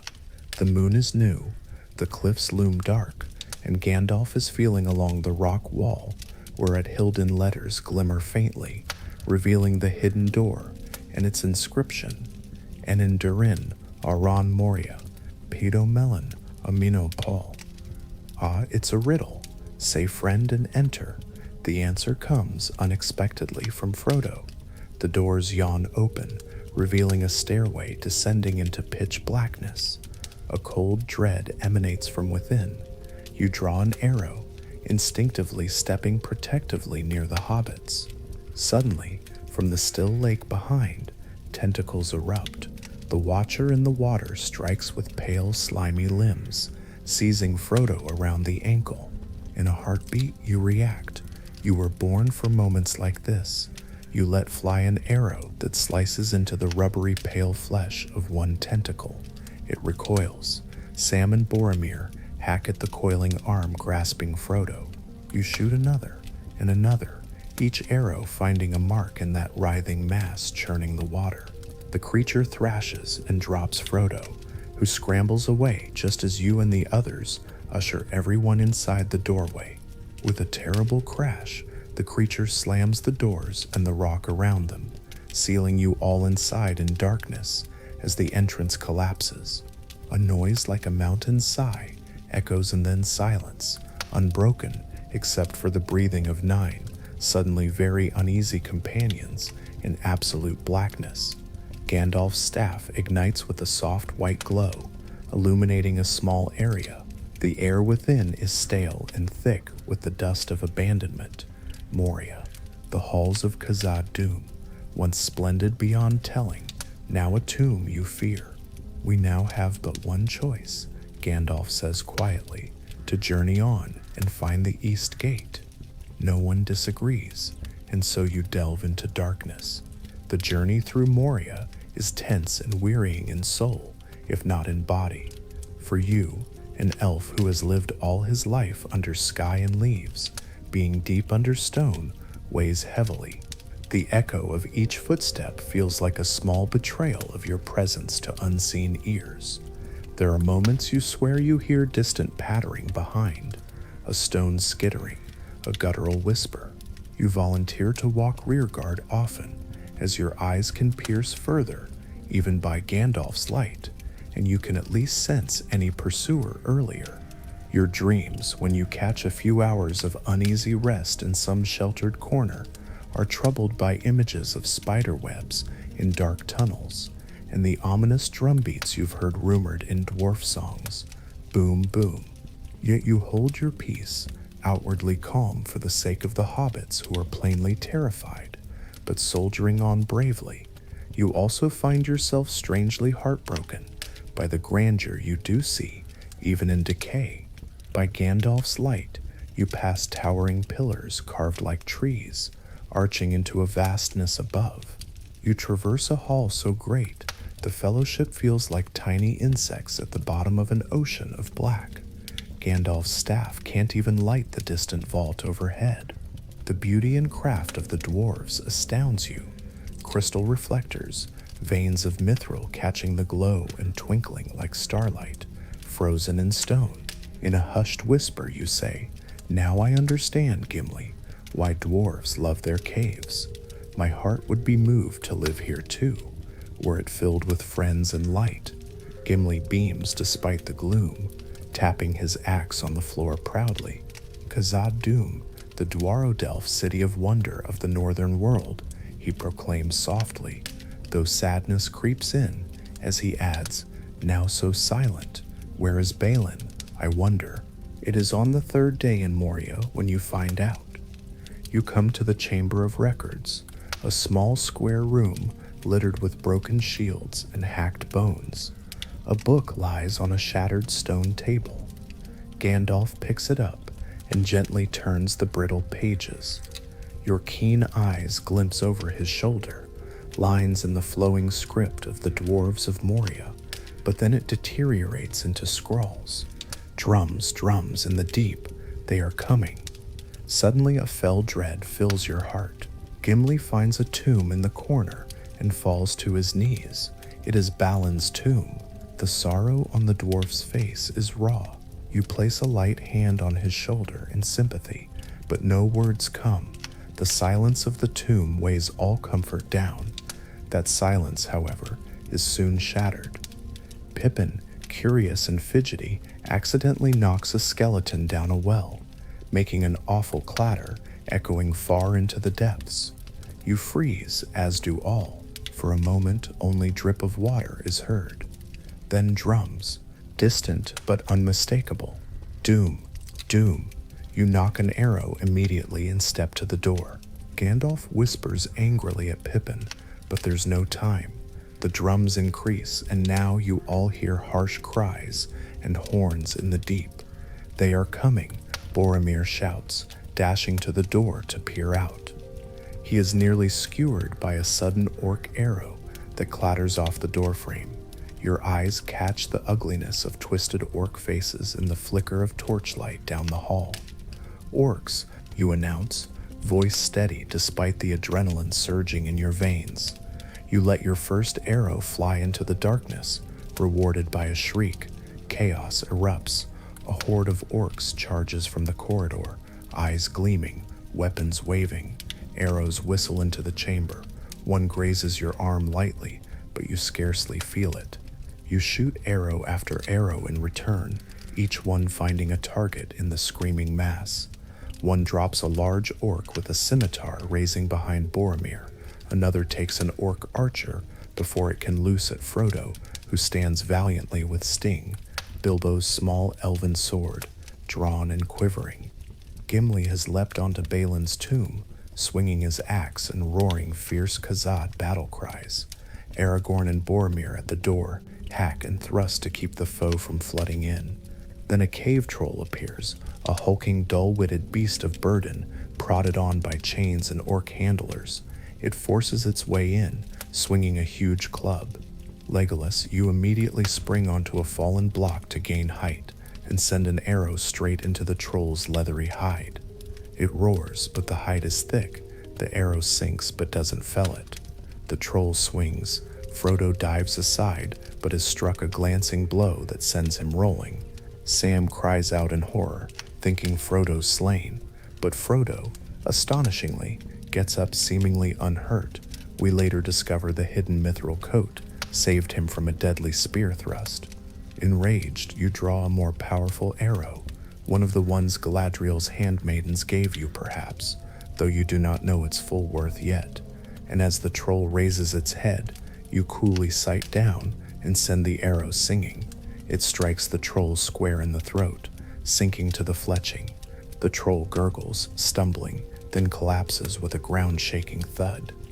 Meanwhile, Aragorn and the others have dispatched the last orcs in the chamber.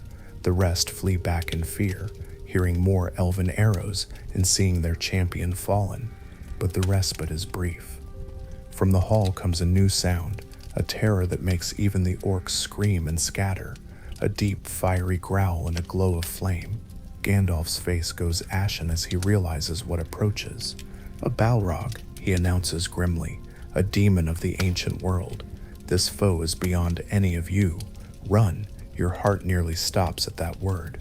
Balrog, a creature of shadow and flame, a corrupted Maya from ages past, bane of elves and dwarves alike. Fear like you've never known creeps coldly into you, but you fight it down.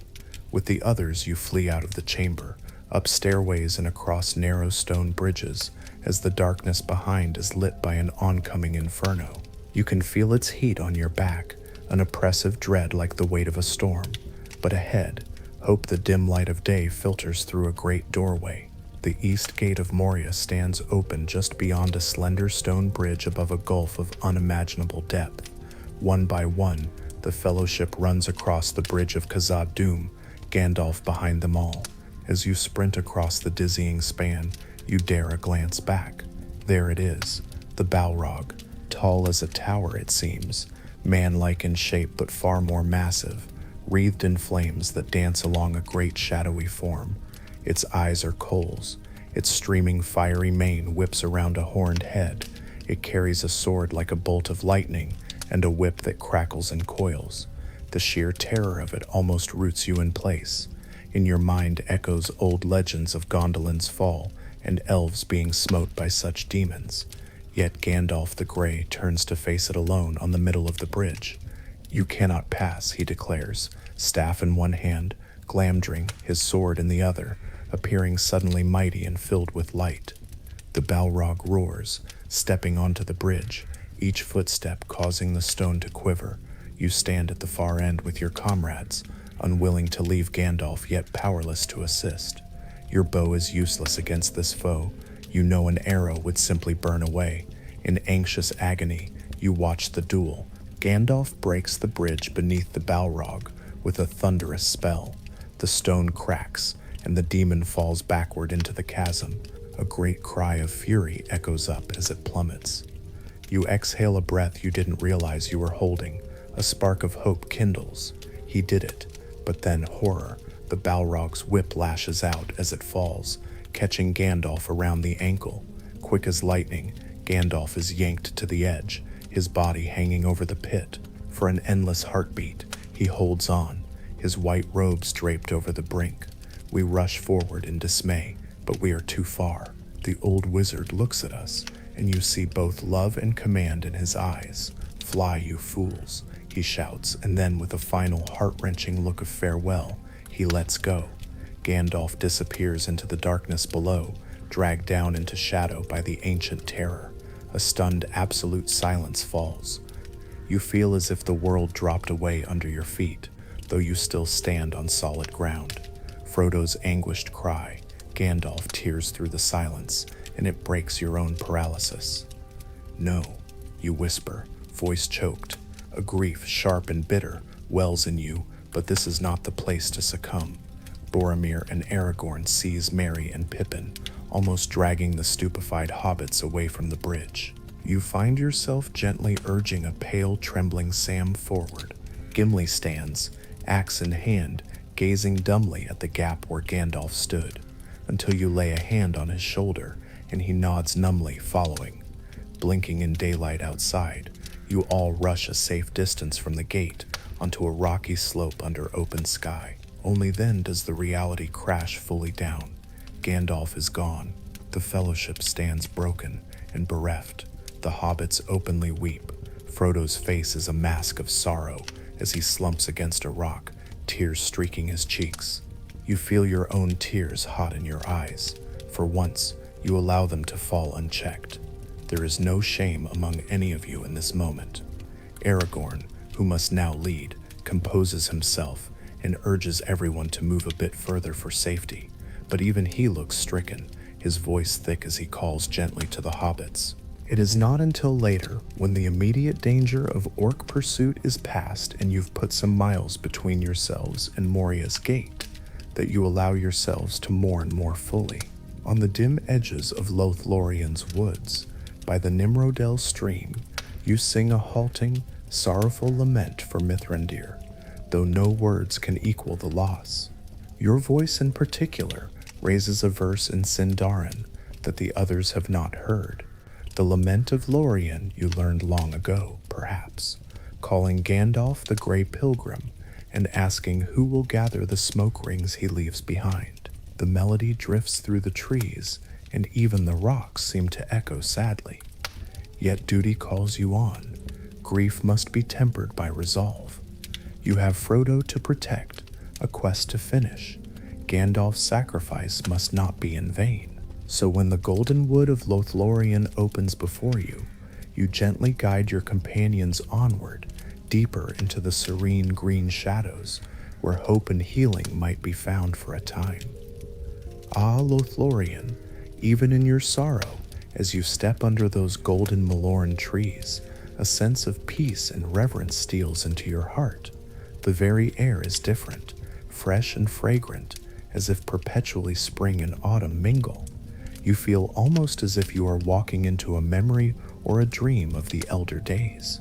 The leaves whisper overhead, shimmering gold against the sun. For the first time in many days, you see Frodo's face ease slightly, his eyes widen at the unexpected beauty. Gimli too is quieted, all his grief and anger subdued by the awe this forest commands. Almost immediately, you are greeted and challenged by the Galadrim, the wood elves of Lórien, who have watched your approach. Haldir, their leader, bids you all blindfolded to protect the secrecy of their land. This leads to a tense standoff. Gimli bristles at being blindfolded, considering it a deep insult. In solidarity and a bit of exasperated practicality, you step forward and say that if the dwarf must wear a blindfold, then the elf yourself will too, and indeed all the company, to show trust and avoid any singling out. Gimli looks at you in surprise, a mixture of gratitude and puzzlement crossing his face.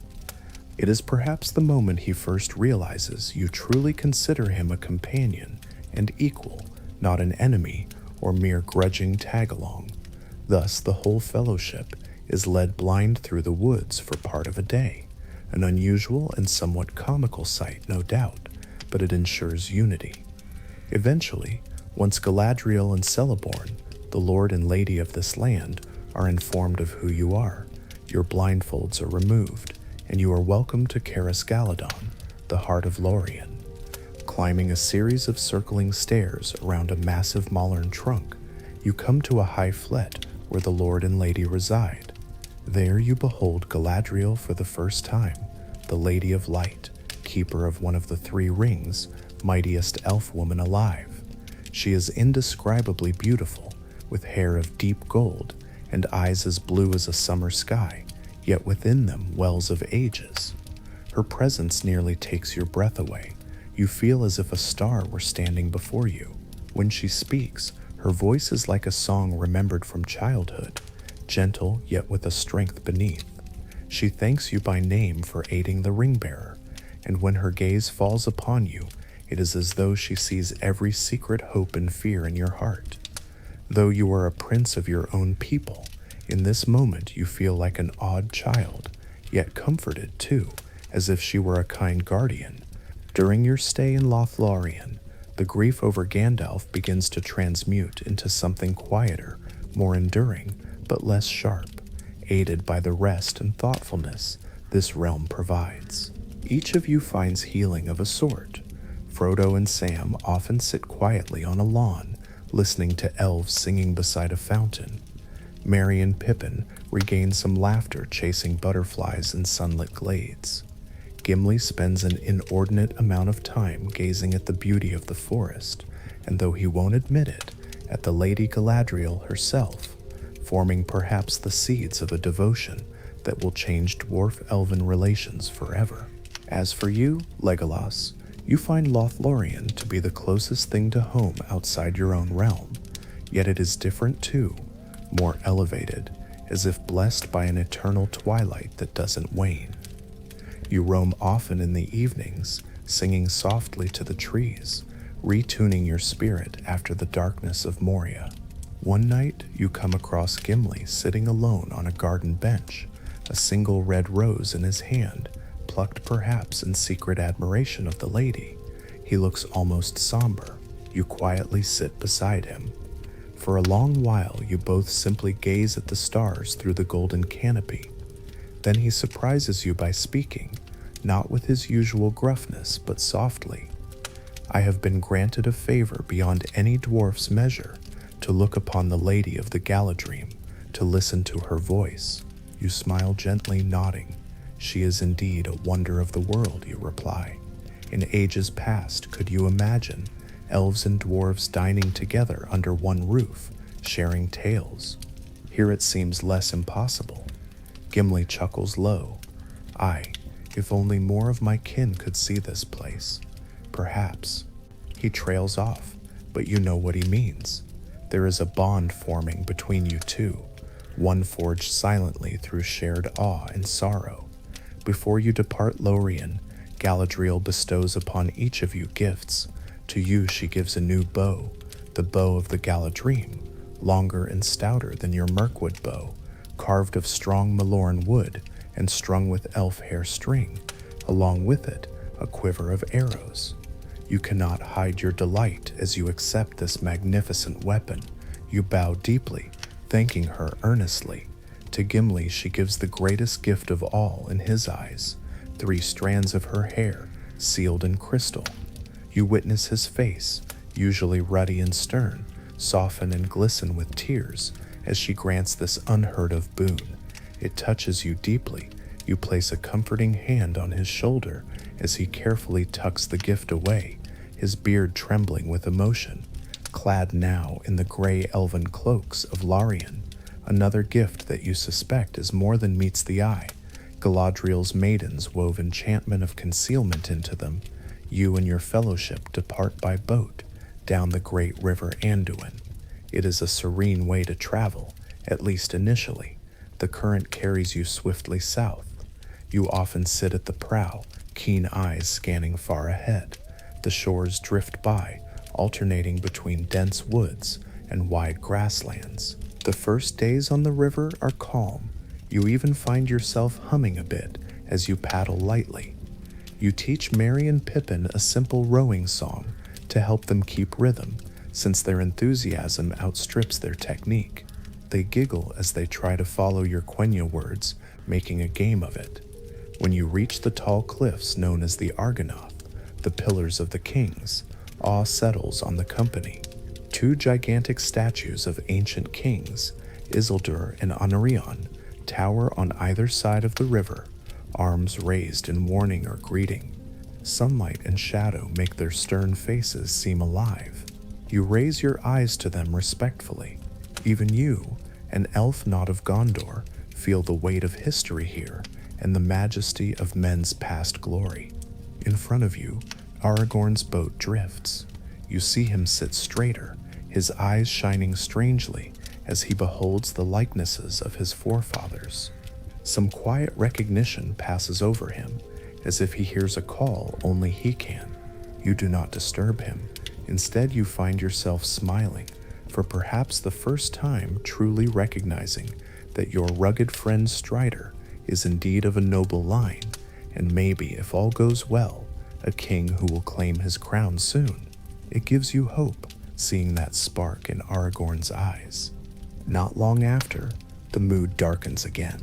At Parth Galen, on the banks of Nen Hithable, by the falls of Rauros, the fellowship must decide next steps. Tensions run high. Boromir's determination to take the ring to Minas Tirith in Gondor has only grown. You can tell Frodo is uneasy. Finally, Frodo disappears for a time to decide alone. What happens in those woods? Boromir's succumbing to the ring's temptation, and Frodo deciding to go off alone. You don't fully witness in the moment. Instead, alarms of a different kind sound. Orcs.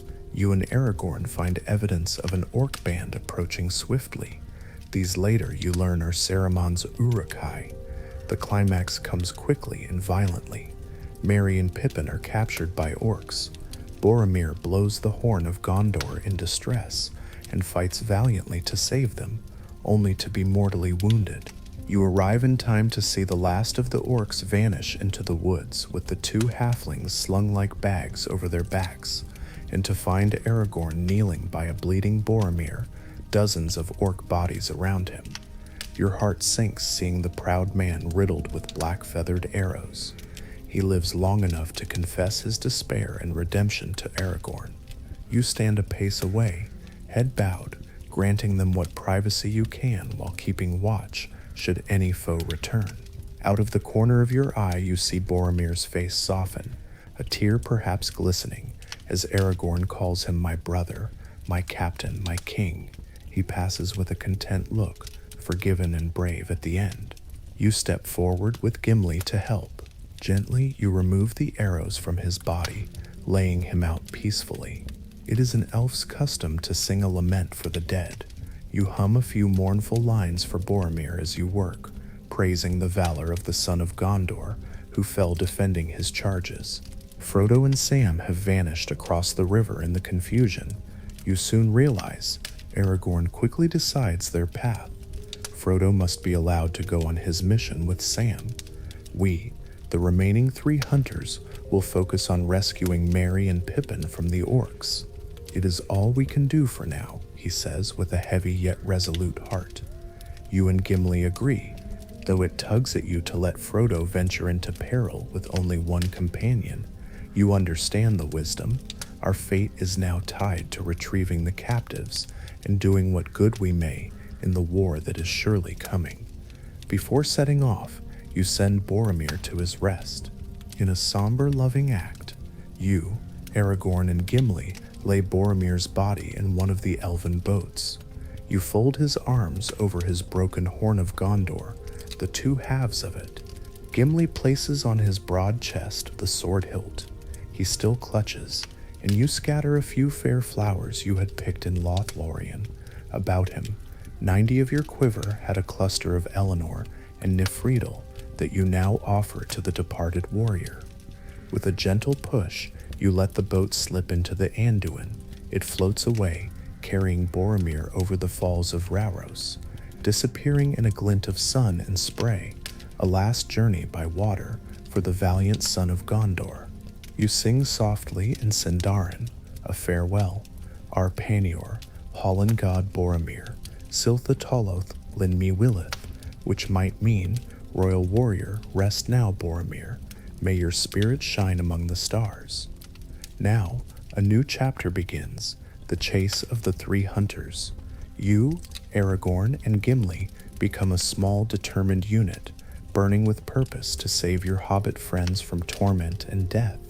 For days across the plains of Rohan, you run farther and faster than you've ever run in your life. You hardly pause to eat or sleep. This is where your elven endurance truly shines. While Aragorn is tireless by human standards, and Gimli pushes on with the stout resilience of his kind, you seem to barely break a sweat. Often you run ahead, scouting the orcs' path, then return to guide your companions on, encouraging them with your findings. A smoldering orc camp here, a piece of hobbit leaf, or dropped brooch there. You found a green leaf brooch of Pippin's from Lorien, which gave you all a burst of hope that at least they still lived when they left that clue. Gimli, breathing heavily, marvels aloud at your light-footedness. No doubt you can run with the speed of a deer and not weary. I see now why the enemy fears the Eldar. You give him a kind grin and offer water from your flask, ever trying to tend morale and strength. At night, when they reluctantly halt for a few hours, mainly for Gimli's sake, whose shorter legs take 4 strides for each 2 of yours, you keep watch like a hawk, perched on a boulder or in the crook of a tree, your elven eyes piercing the darkness for any sign of the orcs' fires ahead, or any scouts doubling back. Your ears catch the distant howls of the Uruk-hai, and you gauge how far they still are. Each dawn, you rouse Aragorn and Gimli gently, urging them up with a quiet but firm, "Another day, my friends. Each hour counts, our quarry is on the move." On the 3rd day, under a bright sun and nearly at the end of your strength, you encounter the riders of Rohan, led by Amor. They surround you at first, a ring of spears and horsemen, suspicious of 3 wandering strangers. But Aragorn reveals who he is in stature, if not explicitly name, and Amor is noble enough to treat with you rather than slay you out of hand. It's a tense but ultimately respectful conversation. You learn the orcs you chased were destroyed by Amor's Edlord last night, but of the hobbits he saw no sign, for the hobbits escaped into Fangorn forest. When Amor says this, you fear the worst, that perhaps Merry and Pippin were accidentally killed in the melee or died later of exposure. But something in your heart refuses to accept they're gone. The earth would feel emptier, you think, had those two merry souls been extinguished. Amor, moved by your plight and by recognizing Aragorn as someone of great importance, secretly lends you horses. Oh, how gladly you mount one of the Rohan steeds. Horseback travel, after so many leagues running, is a welcome relief. You vault lightly onto the back of a horse named Arod, who had borne no saddle since his rider was lost. He's skittish with Gimli at first, dwarves not being natural riders, but you gently stroke the stallion's neck, whispering calming words in Sindarin to him. The proud horse settles, mollified by your elven voice and presence. From then on, you often ride Arod with Gimli sharing the mount behind you.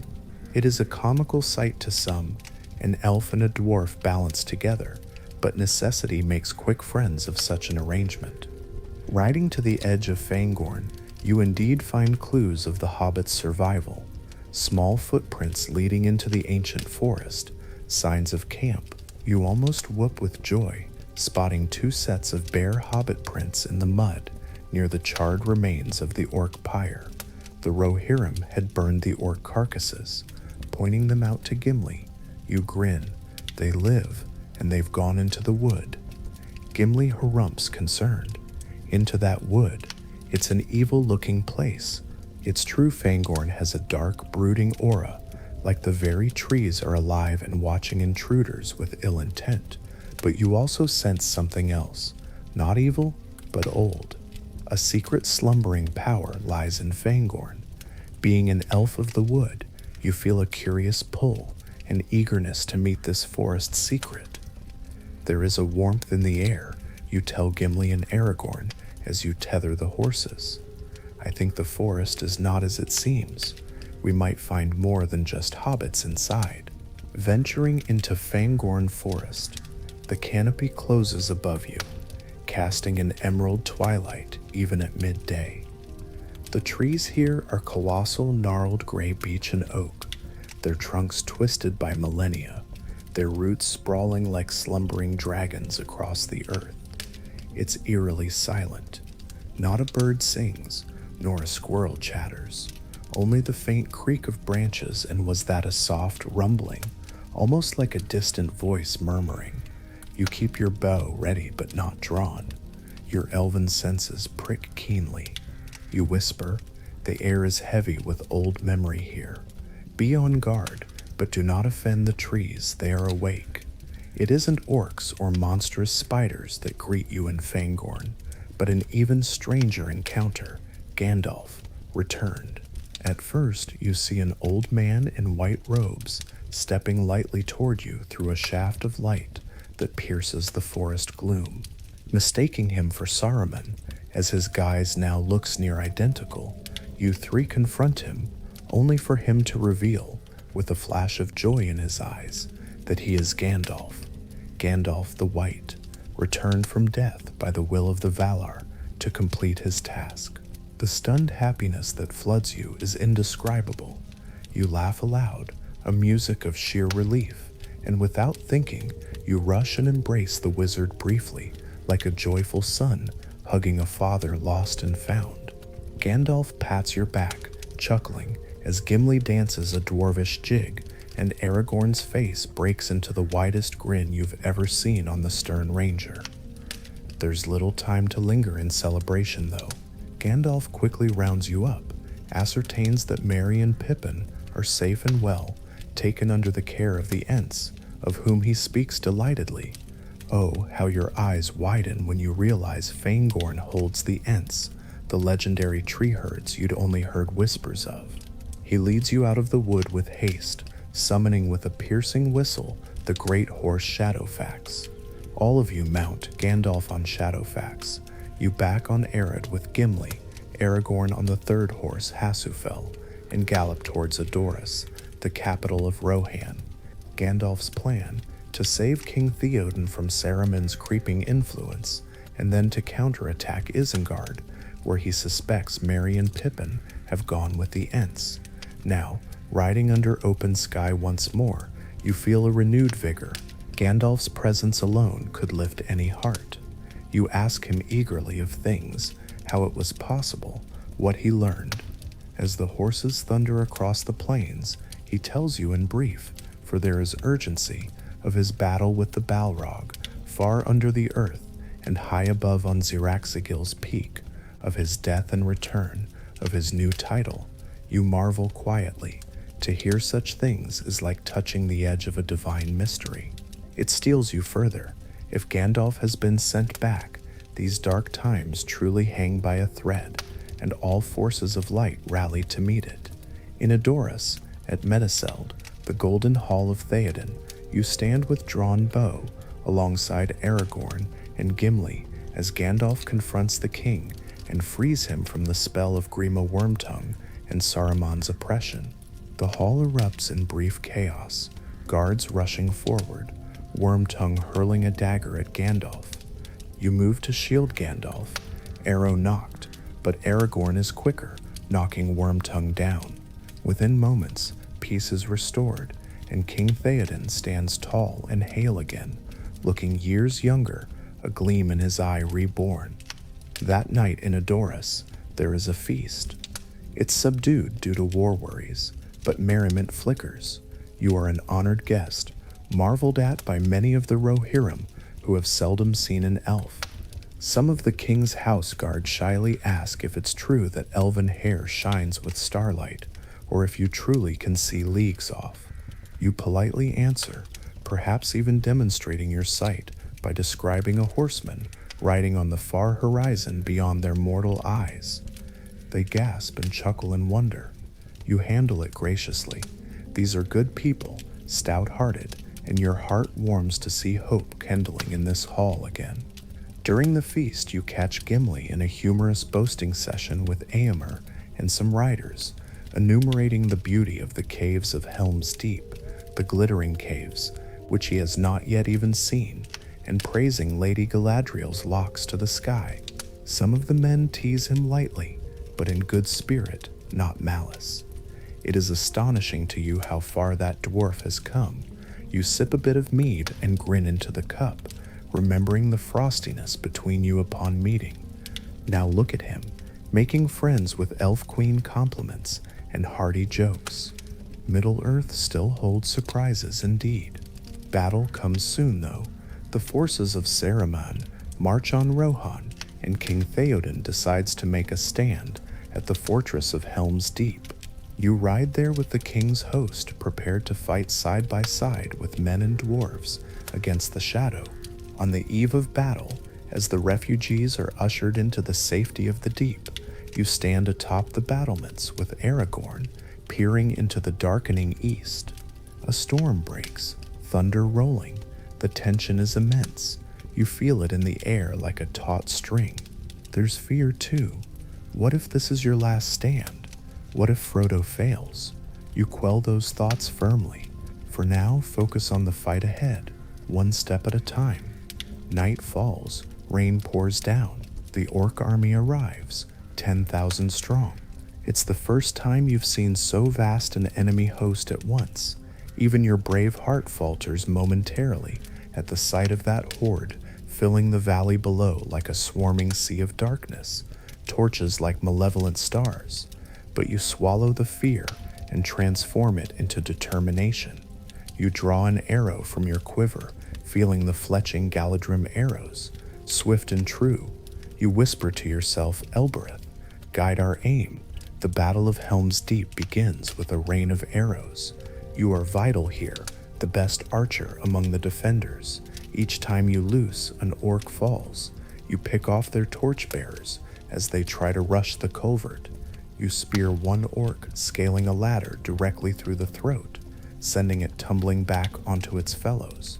You take no pleasure in killing, but you have entered a focused, almost trance-like state, each arrow an extension of your will to protect those behind you. At one tense moment, you even banter with Gimli to keep spirits up. He's grumbling about not being tall enough to see over the rampart. Without a second thought, you suggest he use a box, or, better, stand on the wall. He retorts that maybe you could toss him over the wall into a knot of orcs. Nobody tosses a dwarf, he'll later exclaim in a lighter context, but for now he is deadly serious. Even amid chaos, you find a second to grin and reassure him you'll cover his back if he covers yours. When the orcs break through the culvert with a blast of fire, Saruman's devilry, blasting fire, which shocks you to the core, the battle becomes desperate. Yet you and Gimli fight fiercely side by side in the breach, protecting fleeing villagers behind you. 17, you call out at one point, notches of kills, trying to spark that old contest from the mines. Gimli laughs through his heavy breaths, axe flashing as he hews down an Uruk. 21, haha, that touch of rivalry, half jest, half genuine, keeps both of you going when arms grow sore and legs tire. But nearly overwhelmed, you all retreat to the Hornburg's inner keep. Dawn approaches, hope wanes. Aragorn stands atop the gate, calling parley and defying the orcs even in what looks like certain death. In that moment, seeing him illuminated by lightning flashes, proud and unyielding as an ancient king of men, your heart swells with loyalty and love for your friend. If this is to be your last dawn, you are content to have known such people and to fall beside them. Yet, as often in these tales, when all hope seemed lost, deliverance comes at dawn. Gandalf arrives on the eastern hill, as he promised, with Éomer and a host of Rohirrim. They charge, the sun's first light blinding the orcs. You witness the enemy host crumble and flee, many driven into the forest of Huorns that mysteriously appeared in the valley, a work of the Ents, you later learn, which sends a shiver down even your spine, thinking of what fate those orcs met in those moving woods. Sudden victory washes over you. The rain stops, the clouds part, a pure morning lights the dripping fields. Steam rises from the piles of orc gear abandoned. You stand atop the wall, drenched, exhausted, an arrow still fitted to your bow, but now lowered. Your sharp eyes survey the scene and confirm it. They are vanquished. Slowly, you exhale a breath you feel you've held for hours. A sense of profound relief and pride envelops you. Against staggering odds, you helped win this fight. Gimli claps you on the back, panting but grinning wide beneath the blood and sweat. 42, Legolas, he says between gulps of air. That's my count. 42 orcs. You raise an elegant eyebrow and pretend to look dismayed. 42. That's not a bad score for a dwarf. I myself am sitting on 41. You sigh theatrically. Gimli actually whoops in triumph, delighted to best you. He teases that you'll have to buy the first ale when this is all over, and you laugh, a sound clear as a bell amidst the ruin, for you are genuinely happy to banter with a dwarf friend, something you never imagined in earlier years. After the battle, you fulfill a promise you made during a quiet moment in the battle's wait, to go with Gimli into the glittering caves of Aglarond behind Helm's Deep, and likewise for him to come with you into Fangorn Wood. True to your word, once the enemy has been chased and Theoden's people are secure, you and Gimli steal away for a brief exploration. The glittering caves leave you speechless. Literally, gleaming crystals in every color stud the caverns, reflecting torchlight 1,000-fold. Delicate, sweeping natural columns and fluted draperies of mineral hang in serene beauty. You realize words fail. After minutes wandering in silence, you murmur to Gimli, Baruch Kazad. This is beyond what I imagined, friend. Gimli beams like a proud host in his ancestral home, though he too has never seen these caves until now. I knew you'd appreciate it, laddie. He chuckles, thoroughly satisfied at having impressed an elf with stone and craftsmanship of nature. In turn, he accompanies you to Fangorn's eaves, where you speak to the trees softly, introducing the dwarf. It's comical to see him a bit nervous, clearing his throat, bowing awkwardly to an ancient oak as you encourage him, but he sincerely compliments the forest on its handsome trunks and strong branches, which amuses you and you suspect pleases the trees, for a faint rustling like gentle laughter passes through the canopy. You smile knowingly. What a world where elf and dwarf coax such harmony. All this while, your heart remains with Frodo and Sam, and concern gnaws at you. Where are they now? Are they okay? But news is scarce. On returning to Edoras, you learn that the Ents have destroyed Isengard. Merry and Pippin are found safe in the wreckage. The reunion with those two is joyous. They tackle you in a hug, almost knocking you over, and pepper you with tales of Treebeard and the flood, to which you listen in wonder and delight, grateful beyond words to see them unharmed.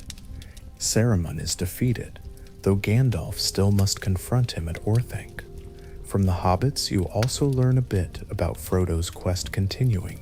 He's alive when we last saw him across the river, Pippin assures you stoutly, as if by pure Tookish, will he can keep Frodo and Sam safe so far away. You accept that comfort and try to let worry go. You have done what you could for them, now others play their part. Your journey then takes you with Aragorn, Gandalf, and the Rohirrim to Gondor's aid, for war comes to Minas Tirith. The ride through the green fields of Rohan is swift. At the Battle of Pelennor Fields, you fight as you never have, horseback and on foot, against the hordes of Mordor that pour from Osgiliath and the Black Gate. You witness great and terrible sights, the Nazgul's fell beasts diving, Oliphant's Mumakil from Harad, stomping through ranks of men. You accomplish feats to recount at leisure later. Notably, you bring down a Mumakil single-handedly with a well-placed shot through its eye into the brain. After it crashes mightily to the ground, Gimli, standing nearby, having been unable to reach it with his axe, shouts up to you, half jest, half vexation, that you've still only got one to count from all that, meaning one beast, though it carried a whole tower of Haradrim on its back. You can't help but laugh breathlessly amidst the carnage. That still only counts as one, you reply with a grin and a wink, echoing his thought. It's a little bright moment of humor in the hell of the battlefield, and it steels you both to plunge back into the fray.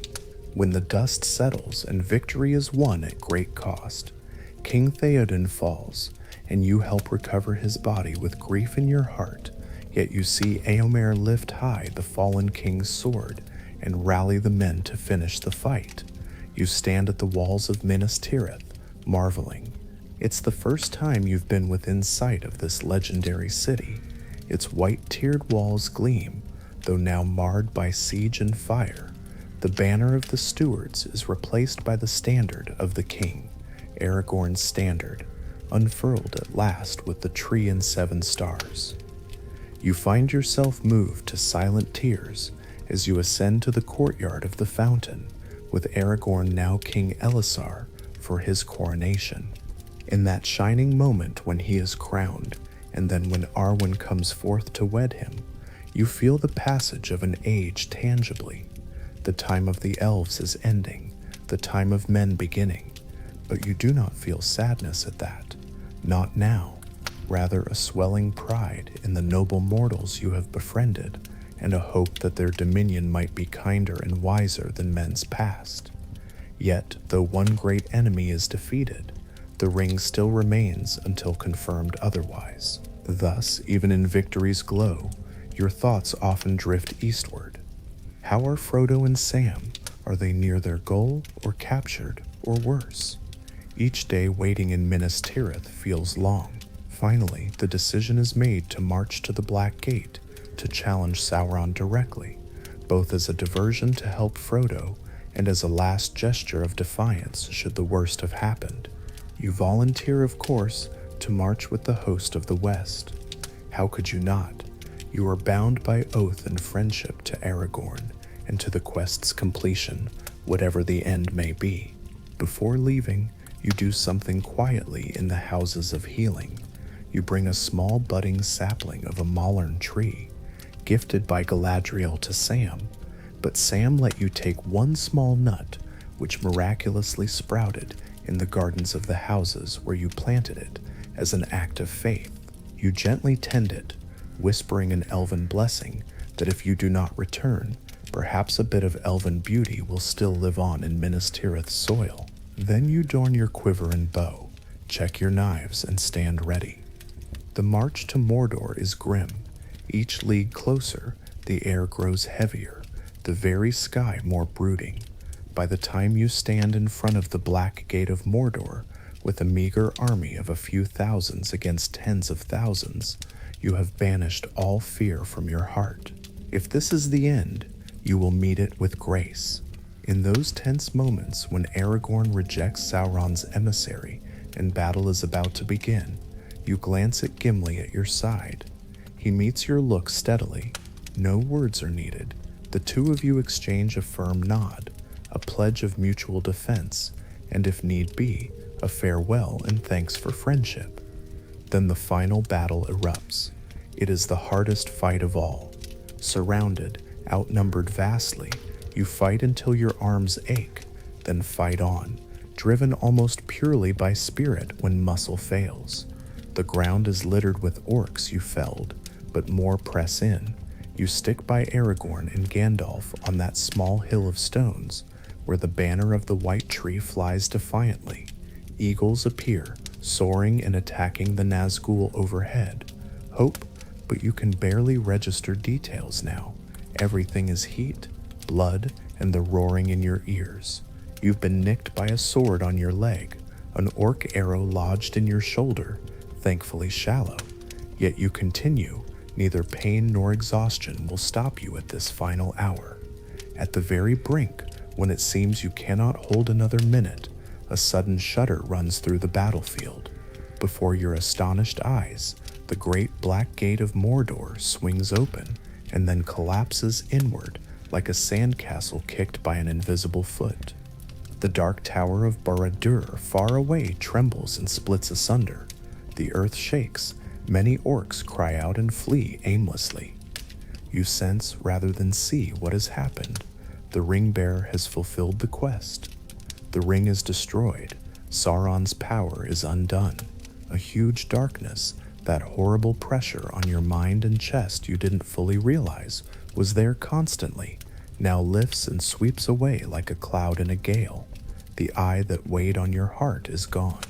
You drop to one knee, suddenly weak with relief. The fighting around you ceases as the enemy crumbles. A great eagle's shadow passes over you, heading into Mordor's interior. You know it must be in search of Frodo and Sam.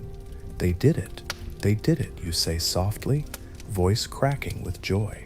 Gimli, leaning on his axe nearby, gives a stunned, wide-eyed smile and just murmurs, "Bless my beard." He starts to laugh, then winces. He has a cut on his lip among other wounds, then laughs again anyway, because what else can one do when delivered from certain doom? When the eagles return bearing Frodo and Sam, unconscious but alive, you are among the first to rush to them in the field hospital tent. You see them pale and frail, but breathing steadily, a look of peace on their sleeping faces. It moves you beyond words. You bend and kiss each of their foreheads gently in turn, a gesture of a loving elder brother, and whisper thanks and blessings over them. These humble hobbits achieved what all the hosts and kings of the world could not, and you will sing of their deeds for the rest of your days. In the days after, as they recover and all the fellowship, now reunited, finds itself in Minas Tirith, you experience a kind of euphoria and bittersweetness.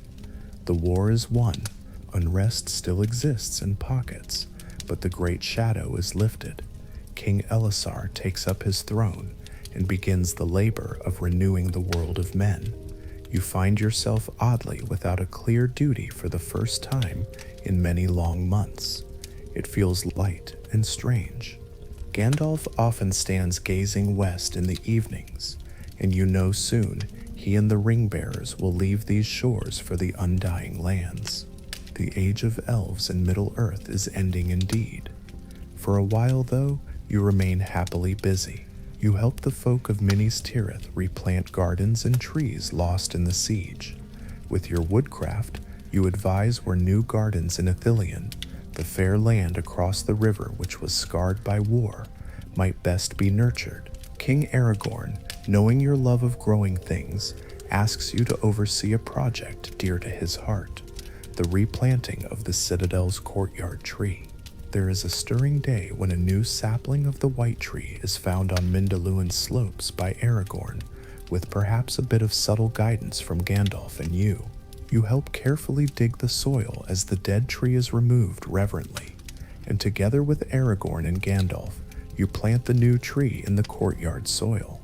As you pat the earth around its roots, you feel a gentle warmth travel up through your fingers, a life force strong and resilient. It's as if the earth of Gondor itself thanks you. Though at peace, you feel a restlessness grow in you. It's a sea longing, awakened when you heard gulls at Pelargir some time ago, as Galadriel's poem foretold. Ever since, when the world is quiet, you hear the distant cry of seagulls and the crash of waves in your memory.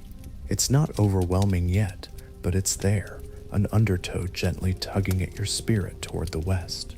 But you ignore it for now. There is time yet in Middle-earth you wish to spend. The Fellowship's story is nearly done. You see Frodo and Sam, still healing in body and mind, walk often together in the gardens. Frodo has a shadow in his eyes sometimes.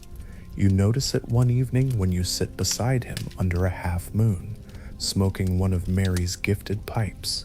You rarely smoke, but sometimes join them socially. Frodo is staring at the moon, fingering the white gem Queen Arwen gave him on a chain.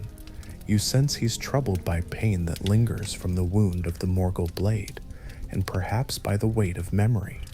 You quietly begin to hum an elven lullaby your mother used to sing. Frodo listens, and slowly, his tense shoulders relax. He smiles at you, understanding you mean to comfort. He leans against you just a little, like a tired child might, and you let him, continuing the gentle song until you see he's nodded off briefly. Only then do you rise, and finding Sam dozing nearby, you signal him to come tend Frodo. Sam gives you a grateful look, one gardener to another in care of dear things. Soon comes the day of parting. The hobbits, having spent some time in Gondor's honors, are eager to return to the Shire. King Elisar and Queen Arwen, she now mortal, and staying at Aragorn's side, accompany the procession of riders north for a while. You too travel north with them from Minas Tirith, for you have no desire to remain in the Stone City when your friends depart. Perhaps, in truth, you don't know what to do next. Home to Mirkwood? West to the sea? At least for now, you will stick by Gimli and Aragorn a while longer. You've grown accustomed to them and not ready to say goodbye. At Rohan, you attend King Theoden's funeral. It's a solemn ceremony, but beautiful in Rohirric tradition.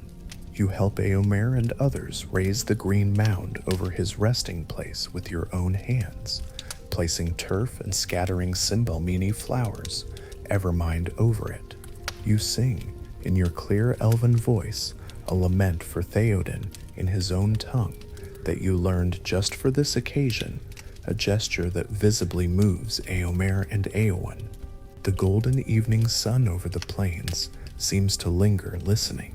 Finally, at Isengard, or what's left of it, a flood ruin with Orthanc standing in a lake, you reunite with Treebeard. Such a delightful meeting. As an elf, you revere the Ent as if meeting a character from the Elder Days come to life. You bow deeply and give him the ancient greetings of the elves to the Onodrim, which surprises and pleases the old Ent greatly.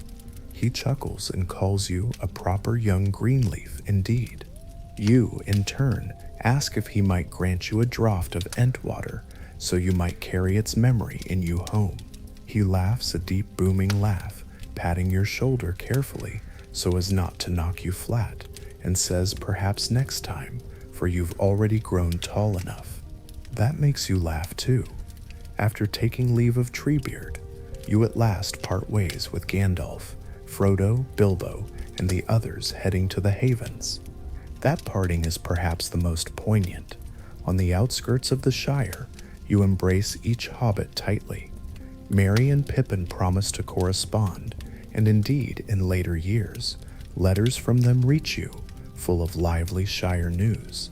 Sam thanks you softly for all the protecting you did. You respond that he, in fact, protected Frodo far more, and any part you played was an honor. Frodo simply meets your eyes, tears shining, and says nothing. No words could suffice. You bow to him, a deep reverence, and he bows back in hobbit fashion. You know you might not see him again in Middle-earth, but some part of you senses you will meet Frodo in the West one day, far from now, and that thought is a comfort. With that, you turn east with Gimli and some of the remaining fellowship, while the ring-bearers and Gandalf turn west to the sea. This is likely the last time you see Gandalf in the flesh, as he rides away on a humble wagon, a picture so unassuming for one so great. He raises a hand in farewell, a mix of joy and sorrow in his smile.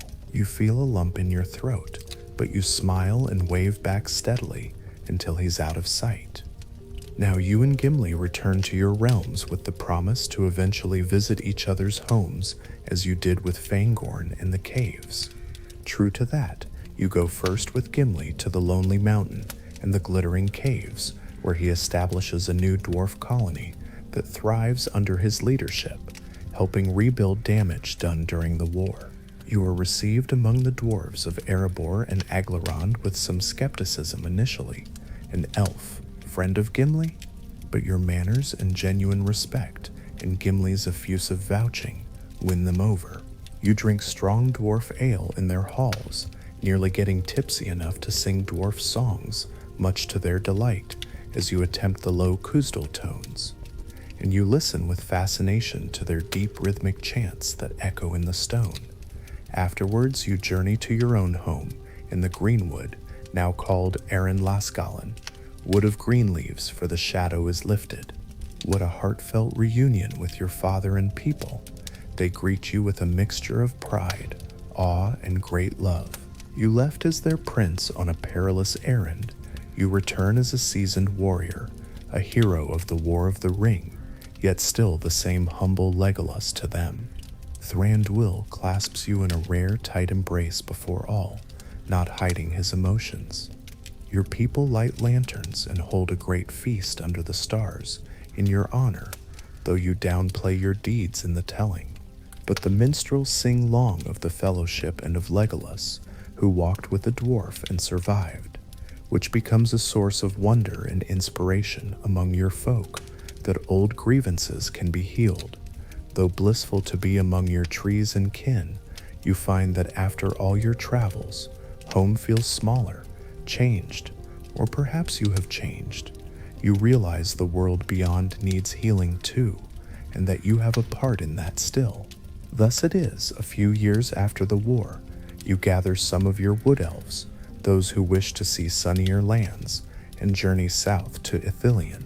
King Elisar gladly grants you leave to dwell in Ithilien and make it bloom again, for that land, once the Garden of Gondor, was scarred and barren from war.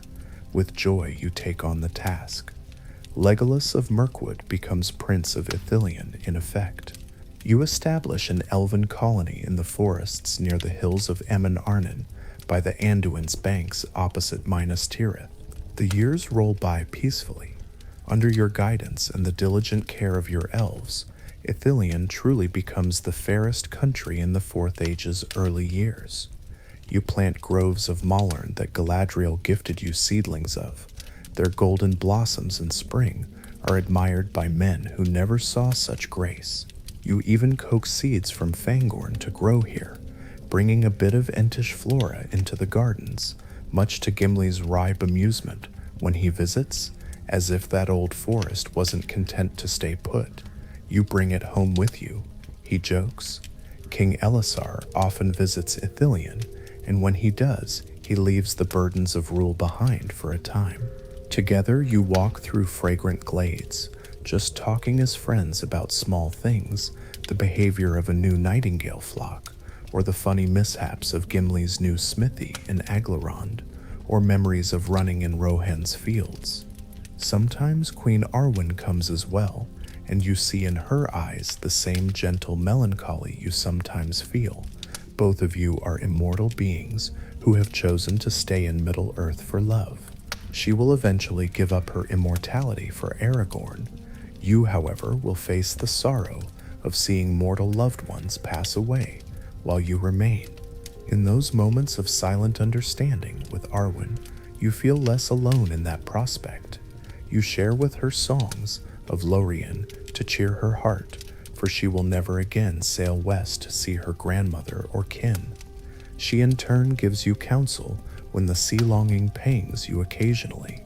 "Not yet, Legolas," she says quietly one evening after you admit the gulls have been calling strongly in your dreams. She lays a kind hand on yours. "Not until you've seen your prince and dear friend through his days. He still needs you here. That resolves you. Yes, you will stay until King Aragorn's time comes to an end. You wouldn't have it otherwise, for you desire to be there for him, as he lived to unite and heal the world. So you remain, content for many years. Gimli is a frequent honored guest in Ithilien. Together you two fulfill your whimsical pact of exploring the marvels of each other's realms in depth. Many a night you both return from wandering the hills and caves, sitting under the stars with a fine wine, Elven for you, a good dwarven ale, or mead for him, though you each try the other's preference often enough. You smoke pipes in amicable silence, or swap stories. Gimli loves to hear about the Second Age and the Last Alliance from your perspective, while you are fascinated by his tales of dwarven ancestors and the making of the great halls under the mountain. The friendship between Legolas and Gimli becomes legendary, a living proof that old hatreds can be laid aside and replaced with brotherhood. Young elves and dwarves from Erebor and Mirkwood, or Aglarond and Ithilien, as now the communities are, come to you both seeking counsel on how to foster similar bonds.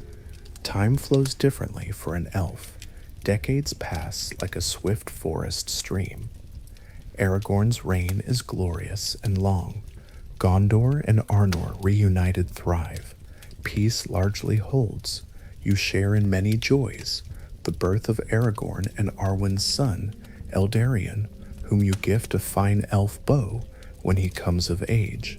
The weddings of Faramir and Éowyn in Ithilien's refurbished halls. What a light of love shone in Éowyn's eyes that day, healed from her war trauma in the Golden Wood's aftermath. You see Merry and Pippin a few times as they travel to visit you and Aragorn. They remain characters full of life, well into their later years, and you always welcome them with a ready feast of Ithilien's best fruits, which they adore. But nothing mortal lasts forever. All too soon for you, the year arrives when Aragorn Elisar, now venerable and having restored much good to the world, feels the approach of death's gift. You rush to Minas Tirith from Ithilien on that spring day, sensing the time is near. You find Gimli already there. He came as soon as he got word.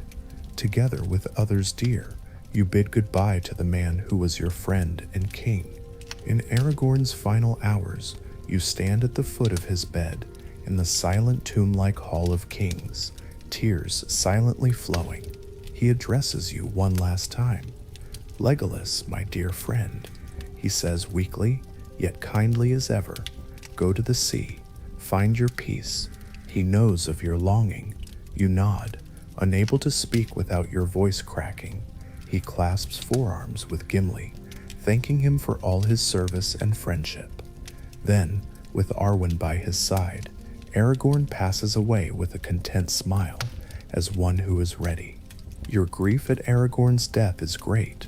It's a different sorrow than any before, a deep ache of the heart, not wrathful as when Gandalf fell, not sharp as when Boromir died in battle, No, this is a slow mourning of something beautiful that has gone quiet.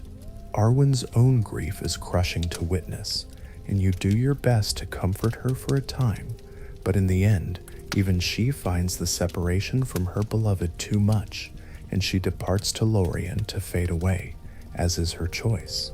When she is gone, you feel a chapter truly close.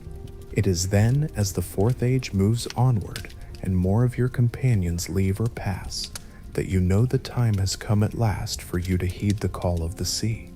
King Eldarion, Aragorn's son, warmly offers for you to remain in Ithilien as long as you wish, but you see the subtle changes of the world of men becoming truly dominant. Fewer elves remain now. Many of your own folk have quietly sailed already or returned to Greenwood with your father. Ithilien's gardens can flourish under mortal hands now. You have done what you set out to do. So in the year 1220 of the Fourth Age, which corresponds to about 1541 years since the Third Age began, only two of the Fellowship remain in Middle-earth, you and Gimli. True to your bond that nothing shall sunder it, you invite Gimli to do what no dwarf has done before, to sail with you to the undying lands across the sea.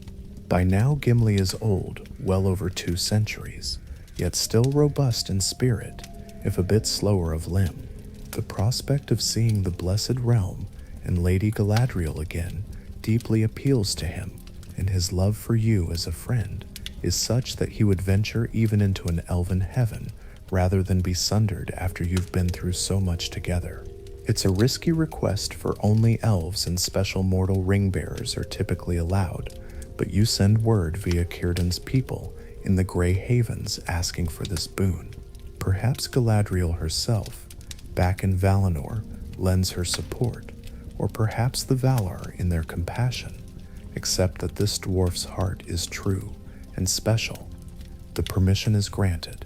When you tell Gimli, he grunts and nods, as if it's only natural, but later you catch him humming a cheerful dwarven, walking tune as he polishes his axe, a sure sign he is excited.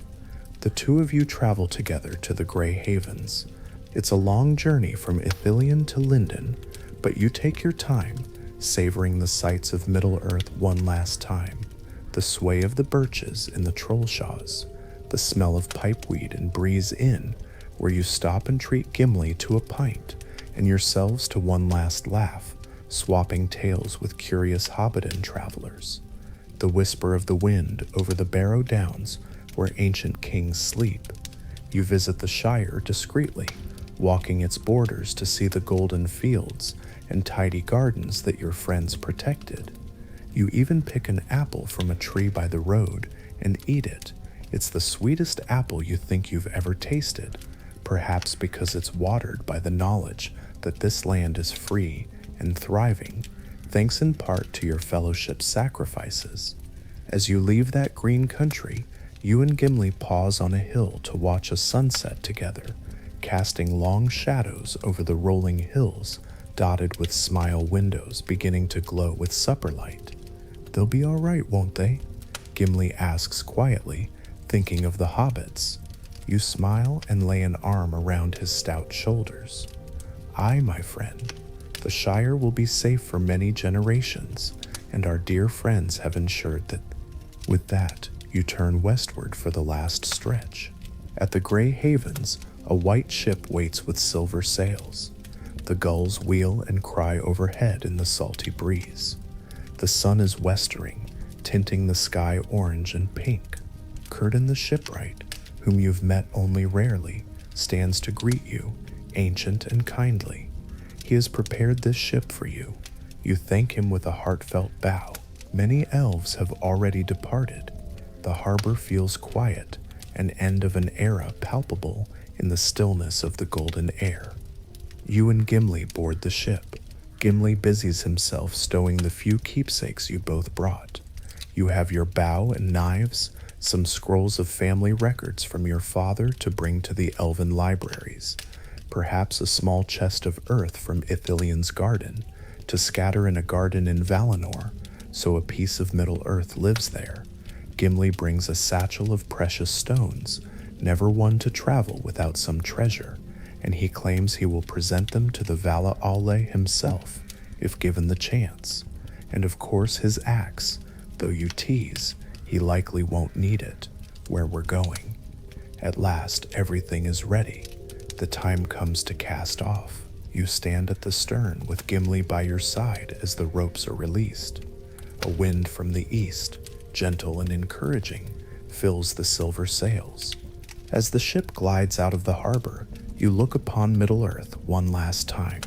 The shadowy line of the blue mountains, in the far distance, the golden stretch of sandy shore behind you, and above the evening star, Arundel flickering into view in the dimming sky. You recall countless nights in your long life watching that same star through greenwood's leaves, wondering about the wide world beyond. Now you are truly leaving on the final voyage of the Eldar. It is bittersweet. You feel excitement rising, the call of the sea at last to be answered, and at the same time a tender sadness. I'm going to miss these lands, you murmur softly, more to yourself, but Gimli hears you. He gently pats your arm, for once at similar height, since he stands on a crate at the rail to see better. Aye, there's no wood nor stone quite like what we've known here, laddie, he says, his voice gruff but wistful. Then he clears his throat. But I expect there'll be wonders enough over yonder to keep us busy. Don't you worry. You smile down at him gratefully and nod. Leave it to Gimli to cheer you with prospects of new mines and forests to explore beyond the sea. Night falls as your ship sails further from shore. Middle-earth becomes a dark line and then vanishes on the horizon. The sky overhead is brilliant with stars, far brighter than any you recall seeing, as if the veil between worlds thins the closer you get to the blessed realm. Gimli has fallen asleep below deck. The gentle rocking of the ship overcame his stubborn wakefulness eventually, but you remain on deck, restless, awake with anticipation. The air begins to smell different, indescribably fresh, filled with living light. You realize you are already within sight of Tall Eressëa, the lonely isle, where many elves dwell just off Valinor's coast, or will be by morning. Your heart quickens when, in the very last hours of night, you see a gray shimmer on the western horizon that is not cloud. It is the Pelori, the mountains of Valinor, catching the first light of dawn. As the sun rises, a new sun, felt in a way you've never felt, because here the light of the west mingles with it. The ship rounds a great headland and enters a calm harbor. You catch your breath. Before you lies a land more beautiful than any description you ever heard in song. Lush green hills, tall gleaming towers in the distance of Tirion upon Tuna, golden and silver trees visible even from afar. Could those be seedlings of Lothlórien and Telperion, the two trees? Likely so, and on the quay, awaiting with noble patience, stand figures you know. There is Lord Celeborn, and beside him a lady tall and radiant, Galadriel, reforged in youth and joy, no longer burdened by exile. She shines like a living star, and your heart leaps. Beside her is a dark-haired figure in gray robes, leaning on a staff yet standing tall. Mithrandir, now Olorin fully, smiling his warm smile. Even at this distance you see his eyes twinkle, as they did when he pulled a delightful trick or delivered a particularly sweet firework. Tears spring to your eyes, unbidden, as the ship eases into the dock. Around those central figures are many elves of all kindreds, and among them, yes, there they are, Frodo and Bilbo standing together, looking hale and whole, Frodo waving eagerly as he spots you on deck. You laugh through your tears and wave back vigorously. Gimli emerges beside you, awed by the sight of such an assembly. "Well, I'll be," he mutters, hastily straightening his tunic and combing his beard with his fingers. "Don't you dare tell anyone I wept, Master Elf." You grin affectionately. "Wouldn't dream of it." Then, as an afterthought, although if one of those is Yavanna or Varda come to greet us, I might embarrass myself in turn. Gimli actually chuckles, shaking his head. Us, greeted by gods? Now that's a tale even my father couldn't believe. But in truth, you both understand that in this land, very little is impossible. The ship is made fast. You practically bound down the gangway, hardly able to contain your joy. Frodo is the first to reach you. He throws his arms around your waist, the highest he can reach. You lift him slightly off the ground in a warm hug. Frodo, my dear friend, is all you manage to whisper. He just nods, face pressed against your chest, content. Galadriel and Celeborn greet you next. You bow deeply, but Galadriel steps forward and kisses your brow in welcome, calling you Legolas of the Woodland. Be at peace, you are home now. The word home rings in your ears, and you realize it is true. Though you loved Middle-earth dearly, this is where your spirit always belonged, where one day you would return. And so you have. Gandalf beams, patting your shoulder. There's someone here quite curious to meet your companion, he says, glancing at Gimli, who stands respectfully a little behind, clearly feeling a bit shy amid so many legendary elves. Pushing gently past Gandalf is a figure of radiant beauty, golden-haired, clad in shimmering green, none other than the lady whom Gimli reveres. Galadriel steps aside with an amused smile to let her granddaughter through, for it is not Galadriel who Gimli has already met, but Yavanna. No, only jest. It is indeed Galadriel he reveres. I recall correctly, Gimli's reverence was for Galadriel, whom he has met, but in the Blessed Lands she is even more radiant, likely. Actually, better not to confuse. It is Galadriel who he always adored. She is here, so indeed Galadriel perhaps goes to Gimli herself to greet him. Yes, that is more fitting. She approaches Gimli, who somehow finds himself kneeling. You can almost hear his joints pop in protest after the long voyage, but down he goes, and bowing his head, not daring to look up. Welcome, Gimli Glóin's son, Galadriel says warmly. No more do you need to bow to me or any. In this land we are all bound by friendship and peace, and I am honored you have come. And to everyone's delight, she gently lifts his chin and thanks him for all he did in the war, and for being such a friend to Legolas and to all of Fellowship. Poor Gimli is redder than his hood, stammering out something about her gift of hair, inspiring him always. But Galadriel merely laughs a silvery laugh and offers her arm, which he takes gingerly, and she leads him toward a grove already prepared with a feast, where Bilbo is waving them to come sit by him. You stand there a moment, taking it all in, Frodo now chatting merrily with Gandalf and Celeborn, Gimli walking arm in arm with Galadriel of all people, blushing but beaming. Sam. Yes, Sam is here too in this imagination, though in reality he comes much later at the end of his life. But perhaps, who knows, maybe your longing has mixed time and an image of the future. In either case, it warms you to dream of Sam eventually joining his dear Frodo here. Merry and Pippin. Not here. They remained in Gondor, but you carry their love with you. The sunlight in Valinor has a different quality, a richness as if the essence of every sunset and dawn of mortal lands were distilled into a single beam. It falls on your face, and you feel years of care and sorrow melt away. You hadn't even realized you carried them still. The memory of darkness in Moria, the grief of Helm's Deep, the heartbreak at Aragorn's passing, they will never leave you entirely. But here, in this blessed realm, they are eased and put into perspective of the long, unbroken harmony that underlies the world. After a joyful day of reunion, night falls gently. The stars over Valinor are unlike any seen from Middle-earth. Closer, brighter, arranged in patterns not all familiar, for the sky itself is different from this side. You wander away from the merrymaking, a short distance to a hill overlooking the silver sea. The sound of waves on the shore is pure music, no longer tinged with the ache of longing, but simply beautiful. You realize that for the first time in ages, the gnawing restlessness in your heart is gone. There is no somewhere else you need to be, no duty unfulfilled, or friend left behind in pain. You have arrived at the far green country, long promised to your kind, and your spirit is at peace. Closing your eyes, you inhale the night air deeply.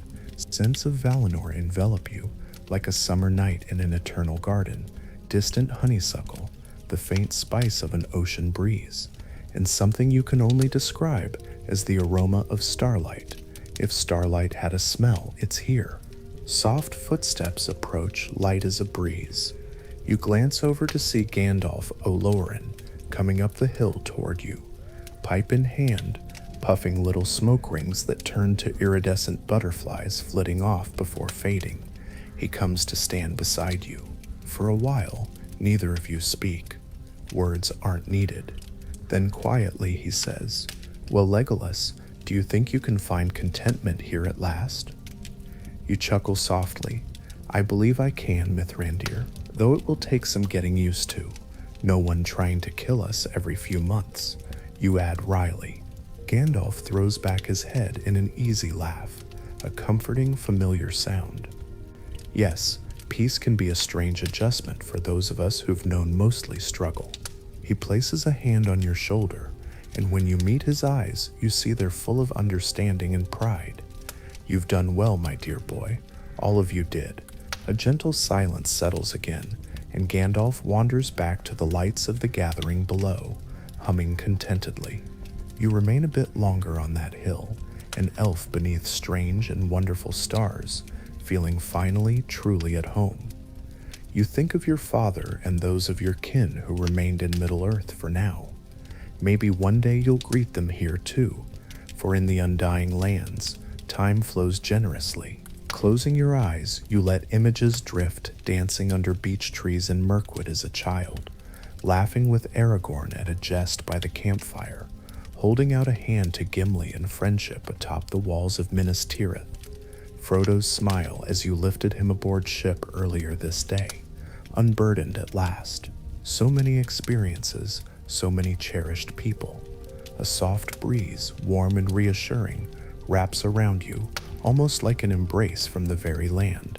In it, you almost fancy you hear a whisper, perhaps the echo of a far-off song from the shores of Eldamar, or just your own heart finally singing freely. You breathe out, and with that breath, let go the last of Middle-earth's worries. Somewhere in the distance, you hear Gimli's hearty laugh echo at some jolly tale Bilbo is spinning, and the clear ringing laughter of Frodo and Sam joining in. It brings a smile to your face and gently calls you back to rejoin your friends. You descend the hill, heart light. Before you, on the green plain lit with silver by the Valinorian stars, your friends, no, your family of the Fellowship, bound by everything you went through, are gathered in peace and joy, and now nothing, no shadow or sundering, will part you again for as long as the world endures. As you approach, Frodo notices you and waves eagerly, holding up a glass of some fine elven cordial they're all tasting.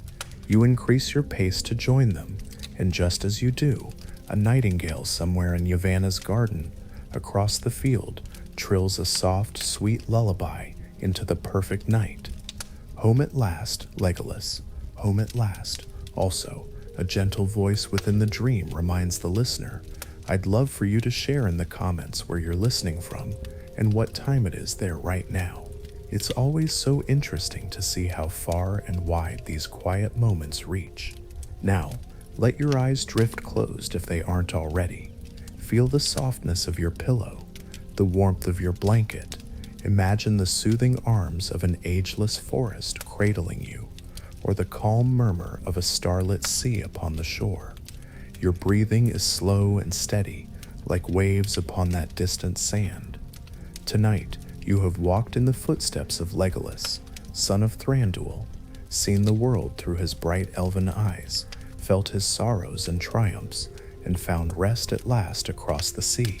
In the same way, may you find your own rest now. Let the burdens of your day fall away as lightly as leaves falling to the forest floor. There is peace here. Thank you for joining me on this long journey. Sleep well. Melanin, my friend. Lost Ove, Nemeria, good night and sweet dreams.